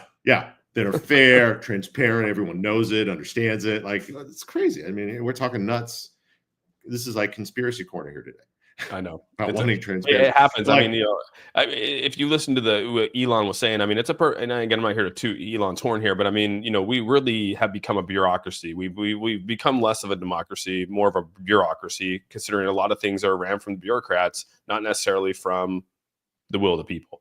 And again, not to get political here, but I kind of agree with him. Elon's obviously was as far left as possible in terms of the political scale until recently, and a lot of us probably are more in the middle than a lot of people are. There's extremes, but it is nice to sort of say like, yeah, you're probably right. We probably are ran by a lot of more bureaucrats than we are, anything else. And it is nice to sort of knock that down a notch and allow, because it's taken the red tape off and innovation as well. So I think the vast majority of Americans would agree with you. I don't think that's a political issue. I think it's kind of apolitical. Short of a few people on maybe the fringe on either side. Yeah. I think we all agree, like, hey, we need responsive government. We need clear set of rules. And frankly, when people are out there, if people are out there doing fraud, the Sam Bankman-Frieds of the world need to be arrested, right? 100%. They need to be hauled away, right? And so nobody's arguing against that. Yeah, but we also need the cyber unit to combat cryptocurrency fraud is actually probably not a bad deal. We've probably been wanting that for years, and now it's just finally here. Yeah. And so I think having more freedom and clarity around the regulations, coupled with enforcement of the law and protection against theft and misappropriation of resources, of deceit, all those things go together. That's like what government should do. Nobody's an anarchist. Nobody's Yeah. Bolshevik anymore, right? I mean, the healthy place in the middle is say like, let's get good government that's functional. Let's innovate. Let's allow the crypto industry as well as other sectors in the tech space to continue to do what they're doing. And I think it's going to help people. And the way it's helping people is kind of it's the opposite of the PayPal Louisiana story I told you, right? Louisiana, the government's response there was like, "Ooh, people want to use this, but we don't know it. We don't understand it. Let's stop that." Yep. Right? The opposite should be, "Oh, people want to use this. That's important to understand. Let's get our minds around it and then make sure that it can be used in a safe, secure way." And that's kind of, leads me, and I always bring up Tornado Cash, right? Tornado Cash being that it, was a scrambler to allow people to send money through. And it became, obviously people use it for nefarious means. I mean, you talk about Right. probably the cartels and everyone else that were sending money through it. And, the United States government shut it down. Like, you still can't use it today here in the United States, even though the third district court came out here and said that, like, you can't, the smart contracts doing it. It's not a person doing it, which hopefully it lifts up that ban, because it is a different tech. You just got to reel it in. And I think that we react so quickly to the tech being that they're scared of it. Let's just ban it, just like free speech. Let's just ban it. Yeah. And that's what's happening in Europe right now. I mean, even like, Pure Wallet can't be used in over in Europe right now, because again, they don't, they're kind of finicky about a lot of the tech over there now, which is kind of crazy. But I mean, eventually, hopefully we get through those loopholes and Pure Wallet can be used in the UK again. But yeah, we're starting to see, people are afraid of the tech and the things that are coming out here because they don't probably understand it. And that's exactly I think that's so true. And again, this is not some screed about, oh, there should be no government or anything like that. It's a, we need to have appropriate responses to things. We need to encourage the things that are beneficial.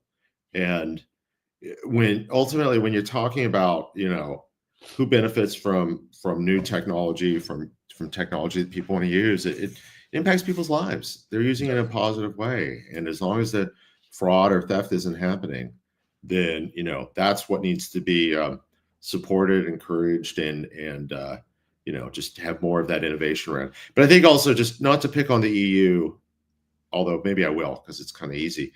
I mean, like, I'll start with the prerequisite, just realization that and I've spent a lot of time in Europe in my life.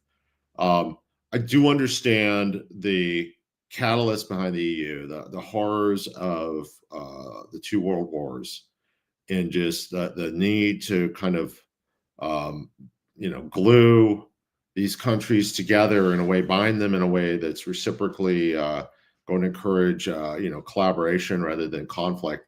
So I totally am sympathetic to that.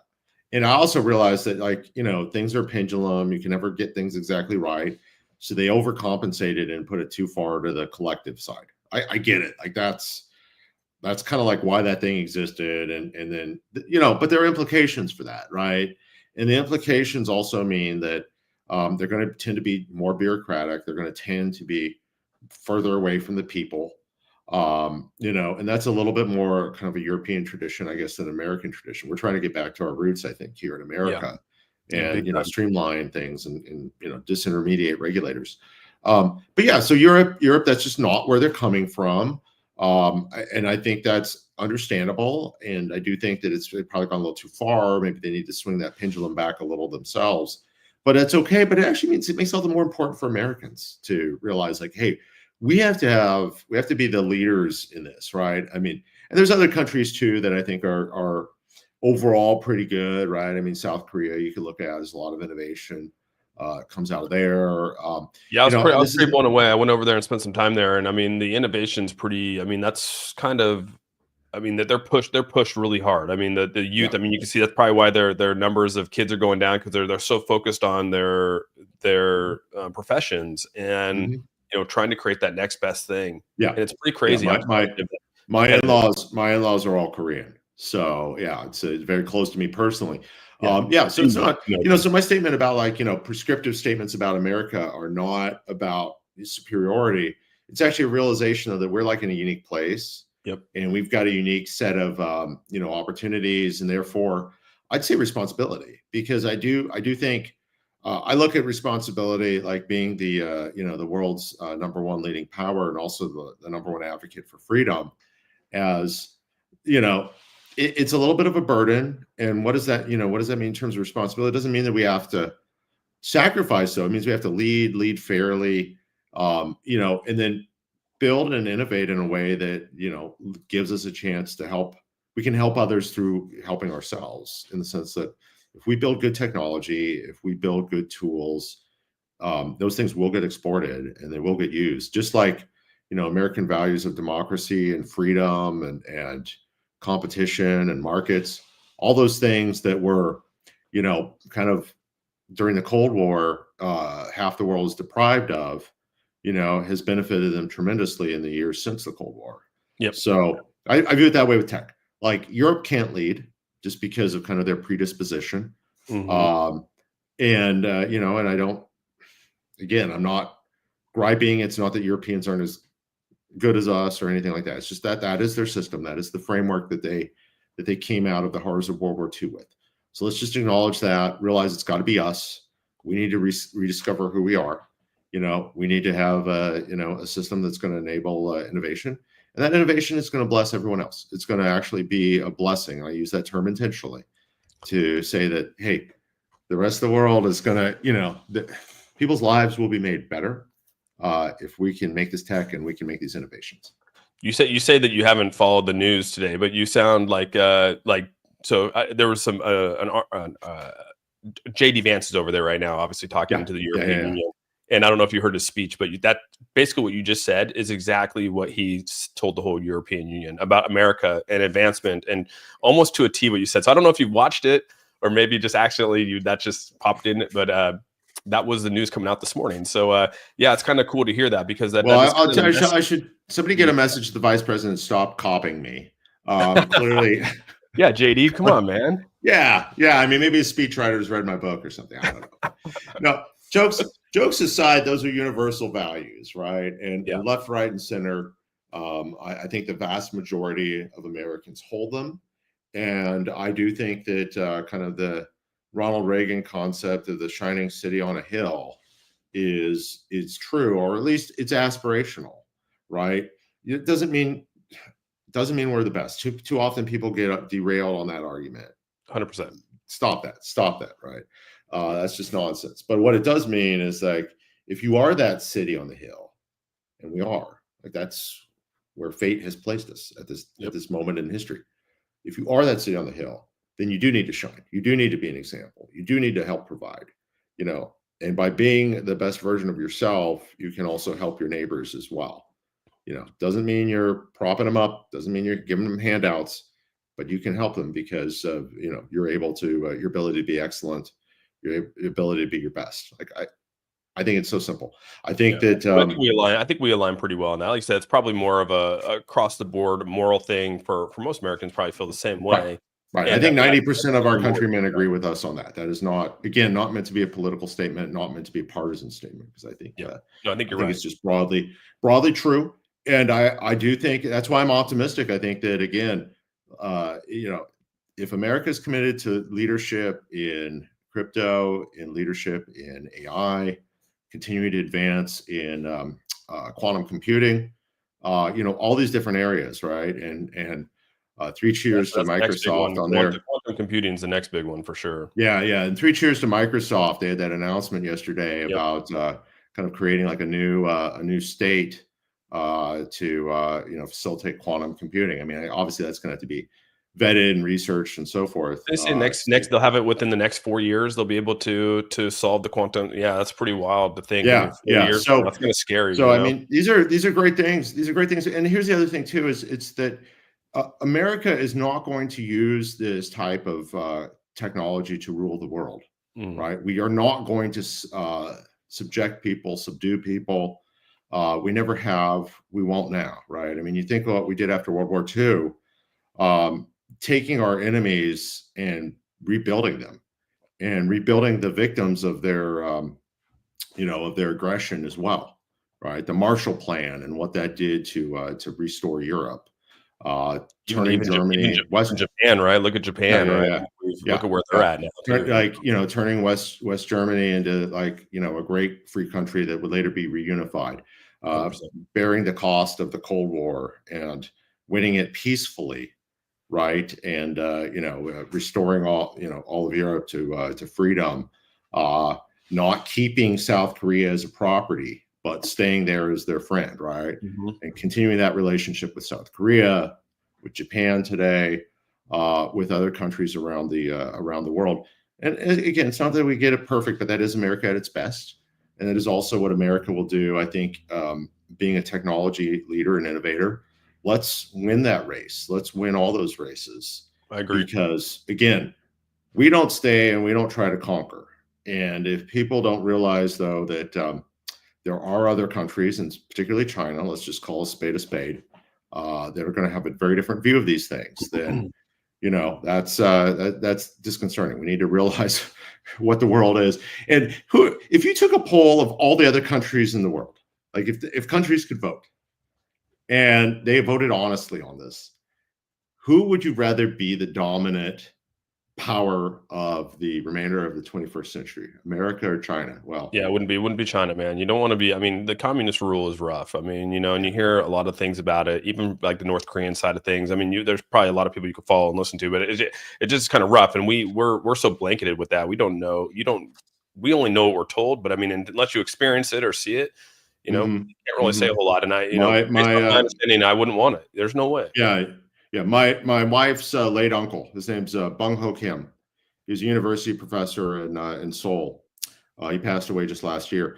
He pioneered a lot of relief efforts for North Koreans, particularly North Koreans being repatriated into South Korean society, Wow. because they came out of a hellhole. And coming into a free society, it took support network to kind of be able to navigate that. He also led famine relief. He just did some amazing charitable nonprofit work around that. So kind of having that in my extended family, that tradition of realizing what a disaster a centralized, oppressive communist society is, just how that ruins lives and literally kills millions and millions of people. Yeah, it can't be understated, and it's not stated enough that 100 million people in the 20th century, 100 million people died at the hands of their own communist governments. I'm not talking about wars. I'm not talking about World War II. I'm talking about what communist governments did in the 20th century. So let's learn that lesson. Yeah. Centralized power is dangerous. Communist regimes, they're not nice.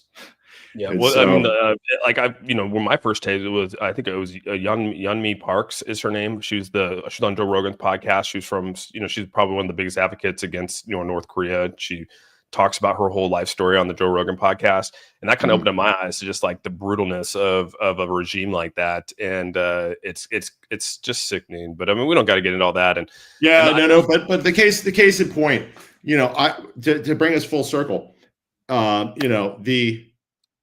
it's not overstating things to say we've got to get these key areas of tech, crypto, AI, quantum computing. We've got to get them right, and we've got to win. I Right, we've agree. got to win. And again, it's not a jingoist, nativist kind of an impulse that makes me say that. It's the realization that, well, somebody's going to win, and it better be us, because the world is going to be a much better place if we do. Yeah, you got that deep sea coming out here to completely wrecking the market, and then now you had Elon come out Yeah, here and trump it with his Grok 3. So the race is on, the race is race on is for AI. on. Race is And on. By the way, with DeepSeek, it's amazing how cheap it is to train an AI model if you just steal someone else's work. Like that's yeah, yeah, uh, it's pretty crazy how it all works out like that. So, and yeah. then we continue to allow it. It just blows my mind that we continue to that continues to be out Yeah, there. yeah. Well, I have nothing to add to that. You got that right. But I actually took longer than I thought with you on here. I do appreciate. I want to be respectful to your time, and you've been on for an hour and a half with me, and I wasn't even expecting. I was like maybe 45 minutes or so. So I do appreciate you coming on here, man. and just talking PayPal, talking just your history, Pure Wallet and where your position's at. And I do look forward to working with you, with the whole, seeing how you guys are able to develop the whole Pure Wallet thing. And I hope maybe later down the road, I can have you on the channel again, and we could talk about maybe, where Pure Wallet's at later down the road, and with your help through Absolutely. it all. So Absolutely. Yeah. Love to keep that conversation going. Really appreciate it. That's the danger of good conversations. You can cover a lot of ground and it keeps on going. But thank you for what you're doing. I appreciate how informed you're keeping all your viewers. Yeah, this is clearly the place to tune in to understand what's going on in both the industry and also in DC. So thank you for a great time, great conversation. Yeah, same here, man. And we'll definitely catch again. And I just want to say thank you again, and have a great one, man. And I'll talk to you later. All right, thanks. All right, Bye. Bye.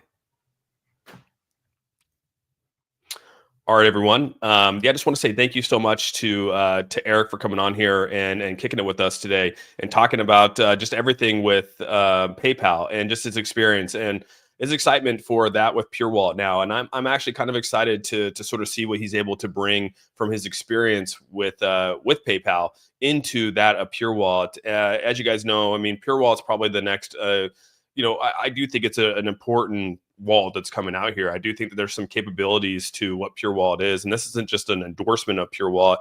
I'm not being paid to talk about Pure Wallet. I'm strictly just saying this is a new technology out here that I think people are starting to realize that there is some power behind it. I truly do believe that, and I do think that they're a new company up and coming with new tech, and to have someone like an Eric on the team that's willing to take his experiences. And if you read his book, it's actually quite crazy how much they had to actually get through to be able to get PayPal where it's at. And I read his book, and it's just it's actually crazy. And to think that that's kind of how this new tech of cryptos become. We saw that. I said I brought this up here earlier today with with that of Jack Mallers and Ripple and XRP, and how this has been a massive battle with tech, right? I thought it was hilarious that I did think it was hilarious that Brian Armstrong came out here and said even Bitcoin is somewhat of a meme coin. You can't argue that. You can't argue that. And I think it's crazy when we start to look at that, because there's a lot of these companies out here like a Ripple, like an XRP, that are going to actually do really good things here, that have already done good things here. And there's going to be new tech coming out here. And so I guess my thing here is don't be afraid of Pure Wallet, dude.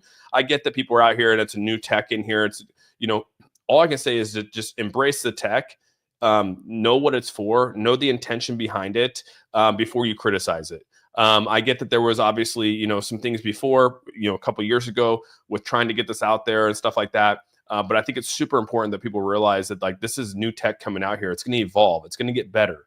We're just in the early stages of this. And I do think that their Pure Wallet does solve a need out here. I've worked on it myself.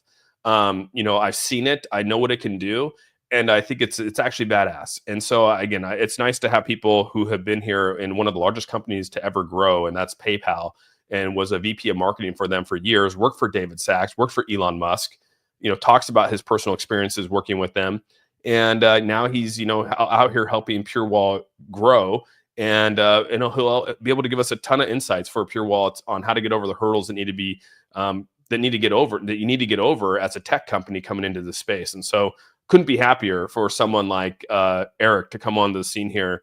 And I don't know how the connection happened. I don't know how they met. I don't know where it all happened, but somehow the stars aligned, and they were able to talk. And now you have someone like that has that pedigree when it comes to marketing a system like this, being right here with Pure Wallet. And I couldn't be. I was kind of blown away by it, and I appreciate him coming on here, dude. Honestly, I don't do a ton of interviews on here. I don't talk with a lot of people. He obviously made it really easy to do that and share information. And I just appreciate everyone tuning in today to talk about that. So that is Intrigue. Thanks so much for the $2 super chat. That guest was awesome. Looking forward to more. Yeah, me too, man. I don't do a ton of them, but they are fun when you have people on here that obviously have a different perspective on just technology, life, crypto, everything.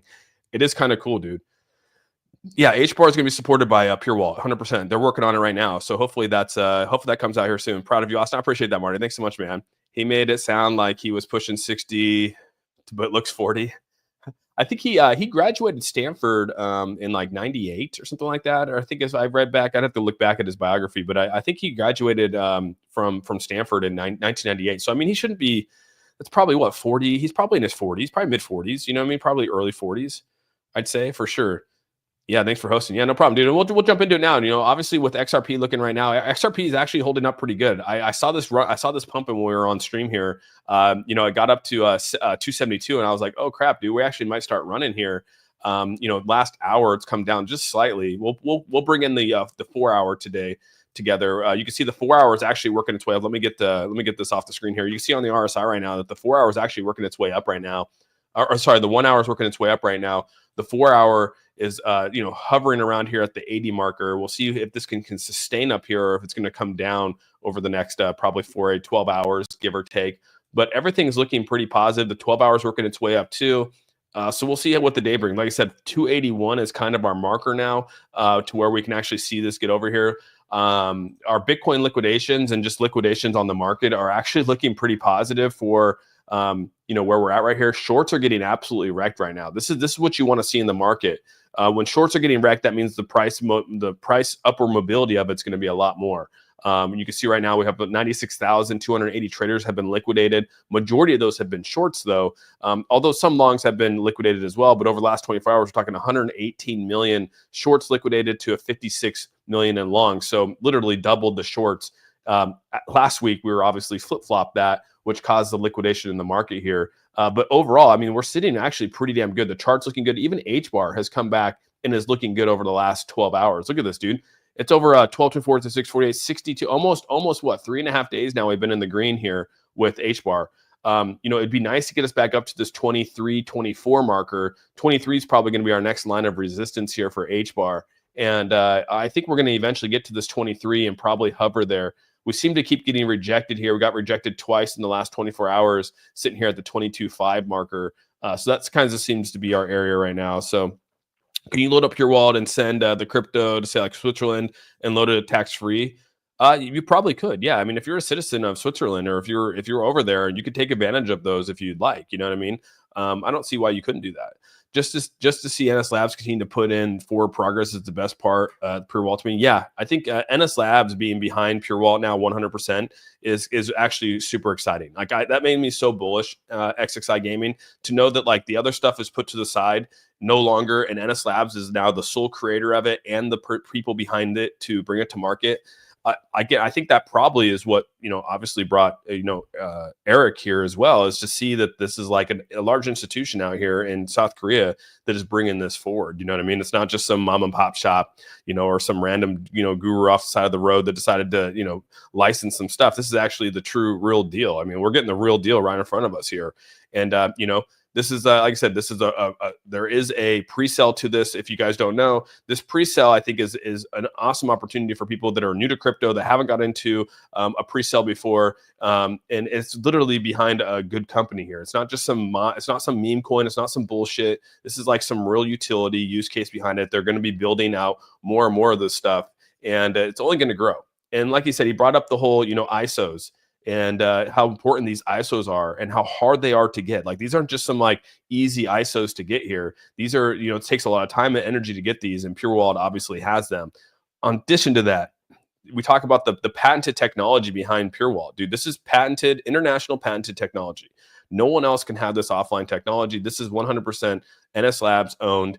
And even PayPal through their early stages didn't have patents, right? They were constantly being, there was copycats out there left and right, you know, .bank. I mean, even X.com to some degree was copy. You know, there was a copycat with X.com, you know, to some degree. You can go down the whole thing. And then you had Bill Point come out here with eBay. And then you had people try to derail, like Checkout. There's a whole list of things in his book that he talks about, these things that tried to derail PayPal.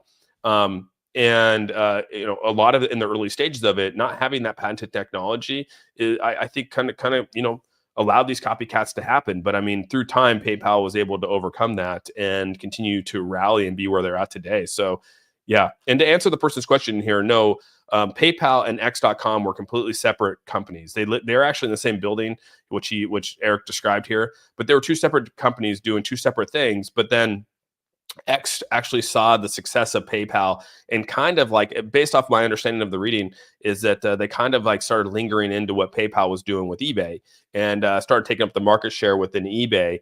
And then, like I said, with Peter and Elon coming together, they kind of just said, hey, dude, instead of us trying to compete with each other, let's actually just join forces. And that's kind of what happened. And so they ended up joining forces, doing a 50-50 split.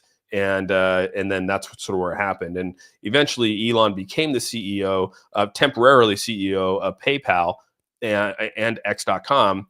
And that's kind of where eventually he ended up getting ousted by Peter Thiel and all the people out there getting ousted. But he kept his relationships actually pretty damn good with Peter and them, even though they went through all that stuff.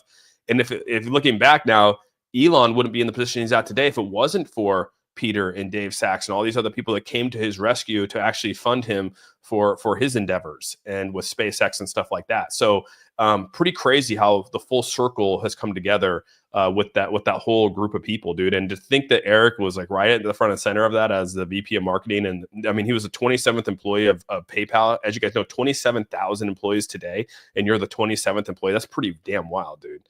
You know, haven't looked at the Pure Wallet report, but still, though it was a boring for the work, also looked at the subcontractor. I don't know the difference between the two. Yeah, I have my own channel. Make sure your YouTuber channel is attached to Discord. Oh yeah, make sure that happens. Can you post a link to the Pure Wallet, as it seems that there's a different site with the guest? Yeah, here, I'll post the. I think up above, I posted and pinned the Pure Wallet website up in my chat right there, so you could go take a look at that. But again, I think through innovation, we talk about. I wanted to bring Eric on here to really talk about how PayPal was able to overcome the battles with the government, overcome the battles with other companies and tech companies attacking it, and I felt it played perfectly into where XRP and Ripple are at right now. We've seen what the SEC has been full throttle on XRP. We've seen Bitcoin and all of them continually attack XRP. And at the end of this whole thing, they continue to thrive and continue to grow and get better and better and better every day. And so to me personally, like, I don't know how people are not investing or how people are still fading XRP and Ripple as a company. If Ripple actually becomes an IPO, it's going to be one of the largest IPOs ever to probably come out and on the NASDAQ. There's no questions about that, dude. And I think we'll all look back and go, damn, dude, that's pretty crazy that we were able to invest in something like that. Is XRP going to go crazy soon? I think so. Yeah, I think we're lining ourselves up to do pretty well. I definitely think we do. So is it worth Pure Wallet tokens worth buying, or what is the main purpose of buying the token? So Jose, the big thing with the tokens here is, you just got to depend on where you're at in crypto.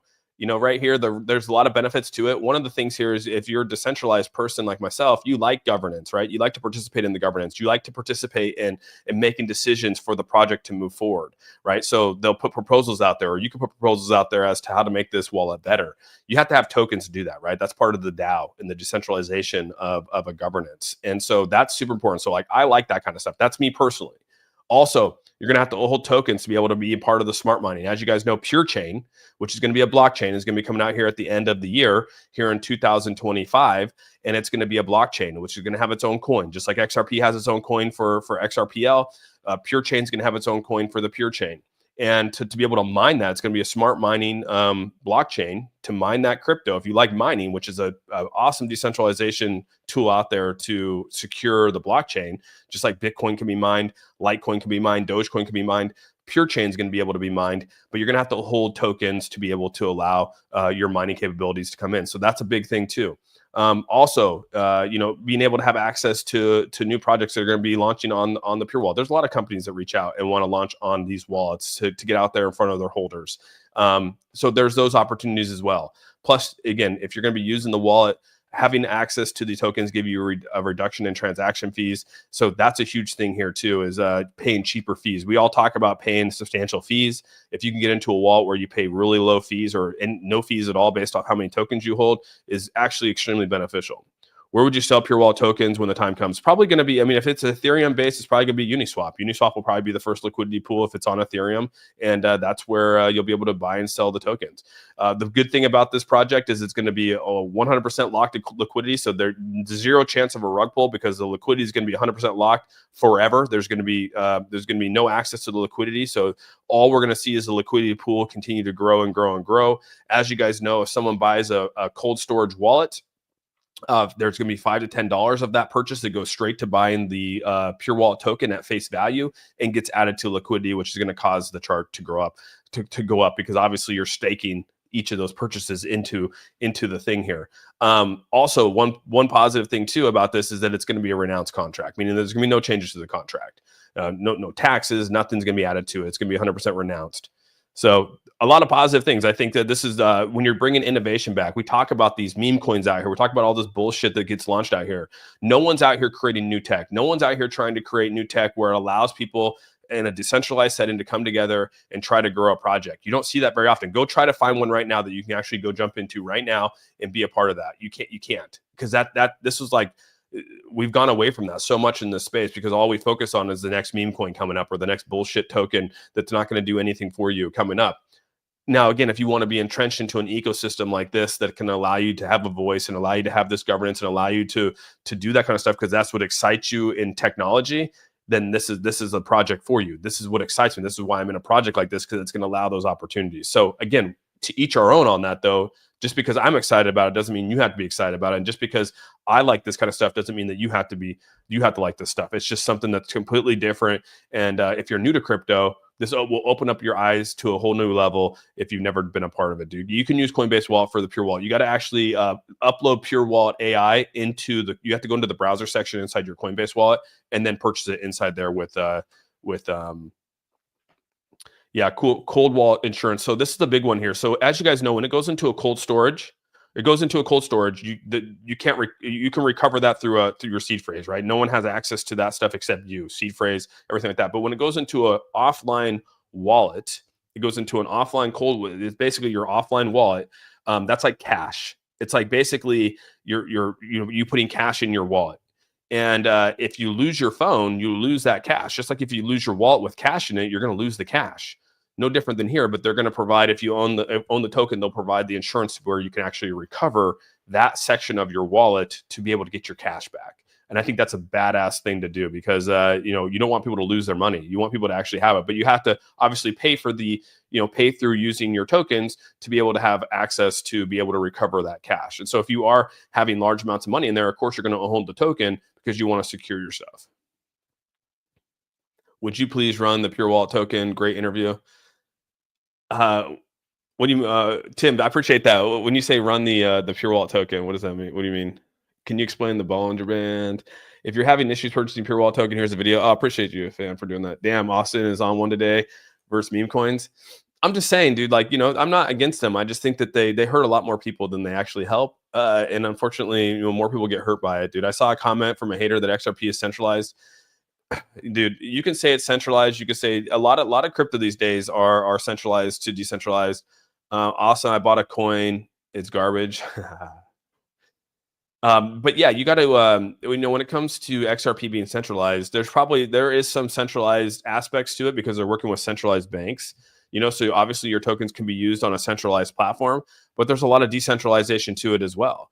So I think you have the best of both worlds, and you're going to have some form of centralization in today's world. How are you going to on ramp and off ramp crypto if you don't have any centralization attached to it? How do you move money? How do you move money to your bank account, right? If you sell Bitcoin and you make $20,000 in profit, how else are you going to move that money to your bank account to be able to pay for your daily life, right? To buy a new house or do whatever you want to do with that 20,000 you just made. You have to put it through. There has to be some centralization in your life. So, I think having both the best sides of both worlds is important. And I think Ripple does a good job with that. They cater to centralization just as much as they cater to decentralization.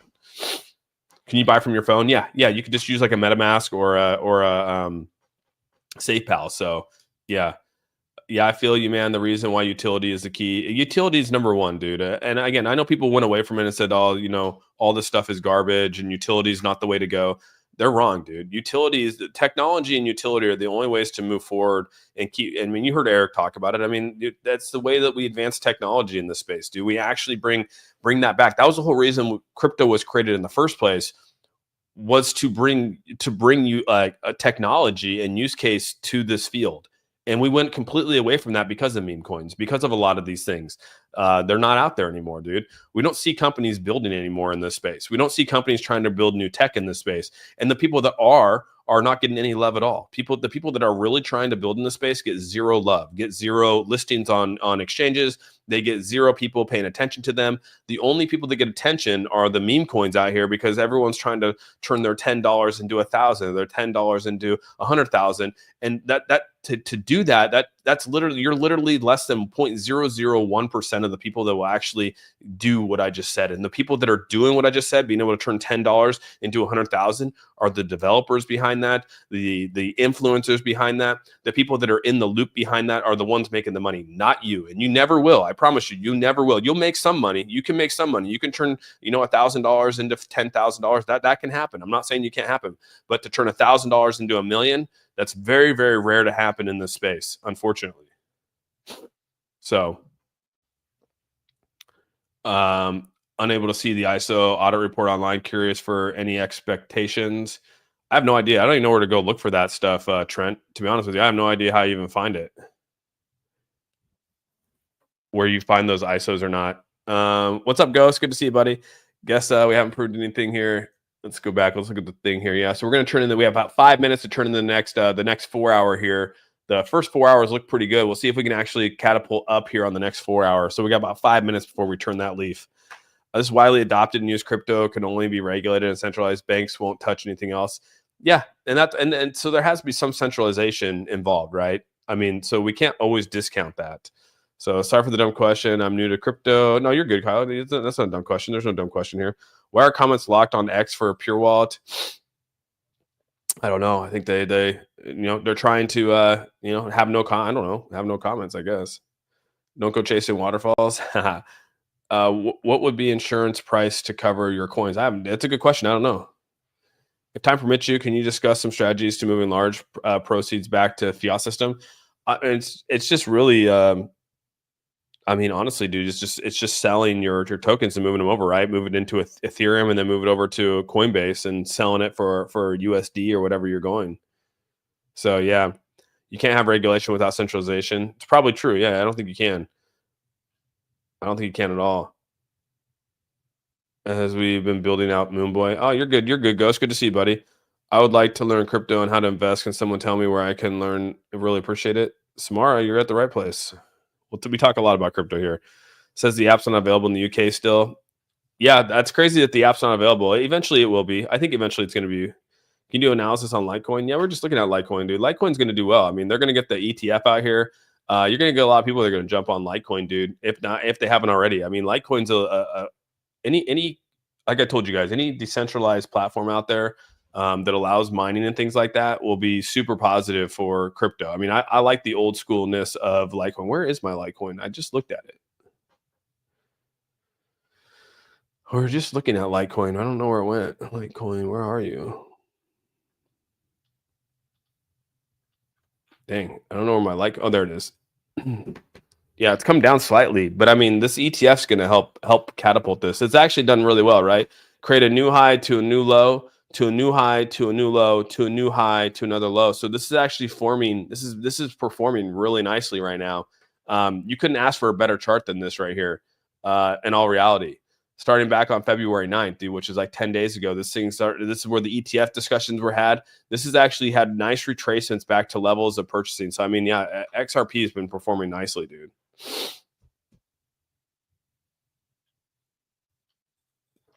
Oh, it is visible on their site. Oh, that's cool. I didn't know that. I didn't know that. That's it. So it is on there. That's cool, dude.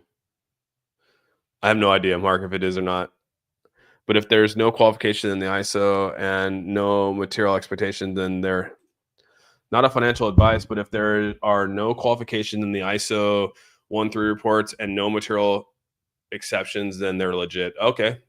Yeah, and I have no idea, dude. I don't know. Like I haven't looked at it. So I mean, I think they're pretty legit. I don't see Dr. Kim out here posting this if it wasn't real, right? I mean, this would discredit his whole institution in the college that's out there, right? I mean, you work for KIT or you're one of the number one professors out there. I don't see you coming out here promoting this if you didn't have it. You know what I mean? Dr. Kim is pretty thorough dude. I mean, personally meeting him myself, I mean, it's one thing about the Korean pride out there is that they're not going to really do things to look negatively on the places of where they're at, right? I mean, that's a lot of what it's about.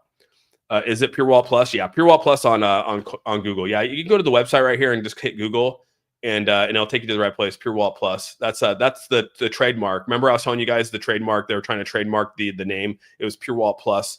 And that's what was the gap was with Google at that time. So yeah, it's Pure Wall Plus is the sort of the trademark behind it, and that's the same as their where's Pure Wall Plus? You can see right here, Pure Wallet Plus is their is like the real way it's going to go. So yeah, kind of cool. I don't have other wallets to buy tokens. Been buying Cas. Oh, Caspa, yeah, it's a good one. I got the Pure Wallet. Nice, dude. Yeah, and it's only going to get better, dude. I mean, this is early stages right now. You're in an early stage of a company, which is badass, right? I mean, you're in an early stage of a company that's coming out here that has tech behind it, dude. Like, you don't get those opportunities a whole lot. Those opportunities don't come knocking a ton. You know what I mean? And I don't know where this is going to go, but I mean, you have a guy out here in Eric who obviously is, worked his way through PayPal, 27th employee. He sees something in Pure Wallet. I mean, obviously he's probably, fully engaged in it. And yeah, I mean, that's a positive thing, dude. Elon's killing democracy. Austin, realistically, do you think XRP will be in 2-year mark? I think XRP is probably going to, in a 2-year mark. I mean, it's going to continue to probably be, I think it could probably surpass Ethereum. I think eventually it's going to surpass Ethereum. I do not own any Healing Melody. I don't own any Tau. Pure Wallet's going to mess around to be the new Apple. That's a big step to be the new Apple. But I mean, it can definitely mess around and definitely do pretty well and be a recognized name on the street. I don't see why it couldn't. You know what I mean? I think they have a lot of things going for it. It's just got to get out there. It's got to get to the masses, and people got to see the capabilities with it. So, can I switch phones with Pure Wallet and not and not have any issues? Yeah. You just have to download your seed phrase, Elite. Just download your seed phrase that you had with it, and you'll be good. Will it pass Ethereum on market cap, and what price point do you think? Yeah, I think eventually it will. I don't know exactly, but I said the $7 to $10 range. Here Q1, I'm hoping we get back to the 385 marker for Q1. So here by the end of March, we get somewhere in this ballpark, anywhere from 450 to 385 is kind of my goal. But I think for the bull market, I'm still thinking that $7 to $8 range would be nice. To try to get into that level. I think that makes sense. With NS Labs still doing the metaverse world, aka Pure World, or would they have spoken on it yet? I think that they probably, I think their focus, XXI Gaming, is just 100% the wallet. I think that's probably got shelved, and I don't think that they're probably going to move forward with it right now. I think the wallet is key to the growth of crypto, and so that's nice to know that they're just going to focus on that, and I think that's super important. So. This may confuse some watching this, but they are separate. What are you talking about, Trent? Oh, ISO is completely different and separate from ISO. First is a messaging standard, and the second attests to the completeness, accuracy of the IT. Oh, okay. I didn't know that, dude. I didn't know that at all.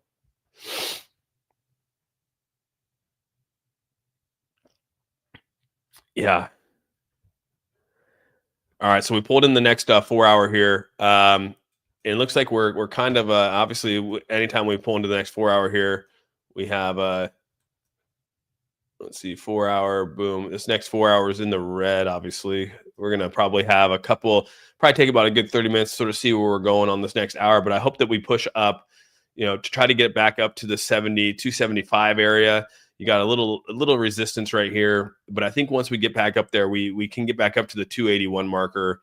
Which is what I originally anticipated where we'll get to here. So hopefully we continue to build out of this. Pure Wallet just installed here in Ireland, hoping this is a real one. Looks okay though. Yeah, Toolbox, just make sure you went to the website here and just actually clicked on get it on Google Play or download it on the store, and it'll take you to the right one. So just make sure that you did that, and you should be good. Ondo, yeah, Ondo's continued to do. Ondo's continued to do. It's starting to work its way back up, right? I mean, this thing hit a low here a couple days ago, 2 days ago. It came down here and hit this low at 120, or what was it, 112, and it's come up nicely, dude. Honestly, I think it's about roughly a 8%, no, 10% increase. So yeah, I mean, 225 was kind of my buy zone. That's kind of where my white line was to buy. That was kind of the buy zone right here. It's still below that. Obviously fell below and went through this level of support, but obviously found a next level down here. It's bounced back nicely, dude. Ondo's one of those top leaders of the RWA. So I mean, it'll do well. Wait, new app for Pure Wallet Plus. So what is the Pure Wallet app? Yeah, Pure Wallet Plus is that's for Google. They went over there and it's just it's the same wallet. It's the same wallet. They just changed the name. Remember, I was telling you guys why I was down on Google is because they were changing the name. So, is there a minimum to buy in and use Pure Wallet? Currently, don't own any ETH. There's not a minimum to buy in. You can use the wallet without the token. You don't need the token. The token is just meant for a lot of other things that if you want to be involved in. That's kind of what it is. So, but yeah, Austin, one question: how come XRP can't get past 272? I think it's just they've hit some resistance there. It will. I think it's going to break through it. We'll probably break through. You can see right here, this 275 seems to be our 275 seems to be kind of the one that can't get through. 274 keeps hitting there and bouncing back. It happened yesterday twice, and then earlier this morning it happened as well. So hopefully we can build back past this 275 and get to the 281 that I have marked out right here. That's kind of the goal. Have you heard about Origin that was created on the block? I have not heard about that space. How much ETH do I need to purchase in order to buy Pure Wallet? Anything really. I think I don't think there's a limit on there, unless you want to be part of the leaderboard. So there is things out here that they've added to here. They go look at the leaderboard scenario out here. This is pretty cool. They a lot of people are coming in these buys right here. So you can actually, depending on where you're at with your totals, you can actually get more tokens to your purchases here if you rank up here in these levels. So you got first place, second place, third place. You got to be in the top 3 to be able to get your top 10 here, I think. And then you get distributed more tokens based off of how much is actually bought in this 14-day period. So there's 4 qualified buyers here. You got to meet a certain qualification here. So make sure you actually go through and read and connect your wallet and before you purchase, but you can actually gain more tokens based on meeting criteria down here. And then also you can be part of the join the social media giveaway. There's $100,000 worth of rewards if you want to follow these steps and do these things. But you got to purchase 1 ETH and you got to follow all these things to be able to be included in this reward out here. So they F Joe Crypto actually came in here and said that we should create some rewards to get back to the people that want to be involved in growing Pure Wallet and helping market Pure Wallet. And so if you choose to do these things, you can actually have an opportunity to earn some rewards if you like that kind of stuff. I think it's kind of cool. And so to each your own on that. And then you can get a referral code here too. So if you get a referral, when you make the purchase, you'll get a referral code.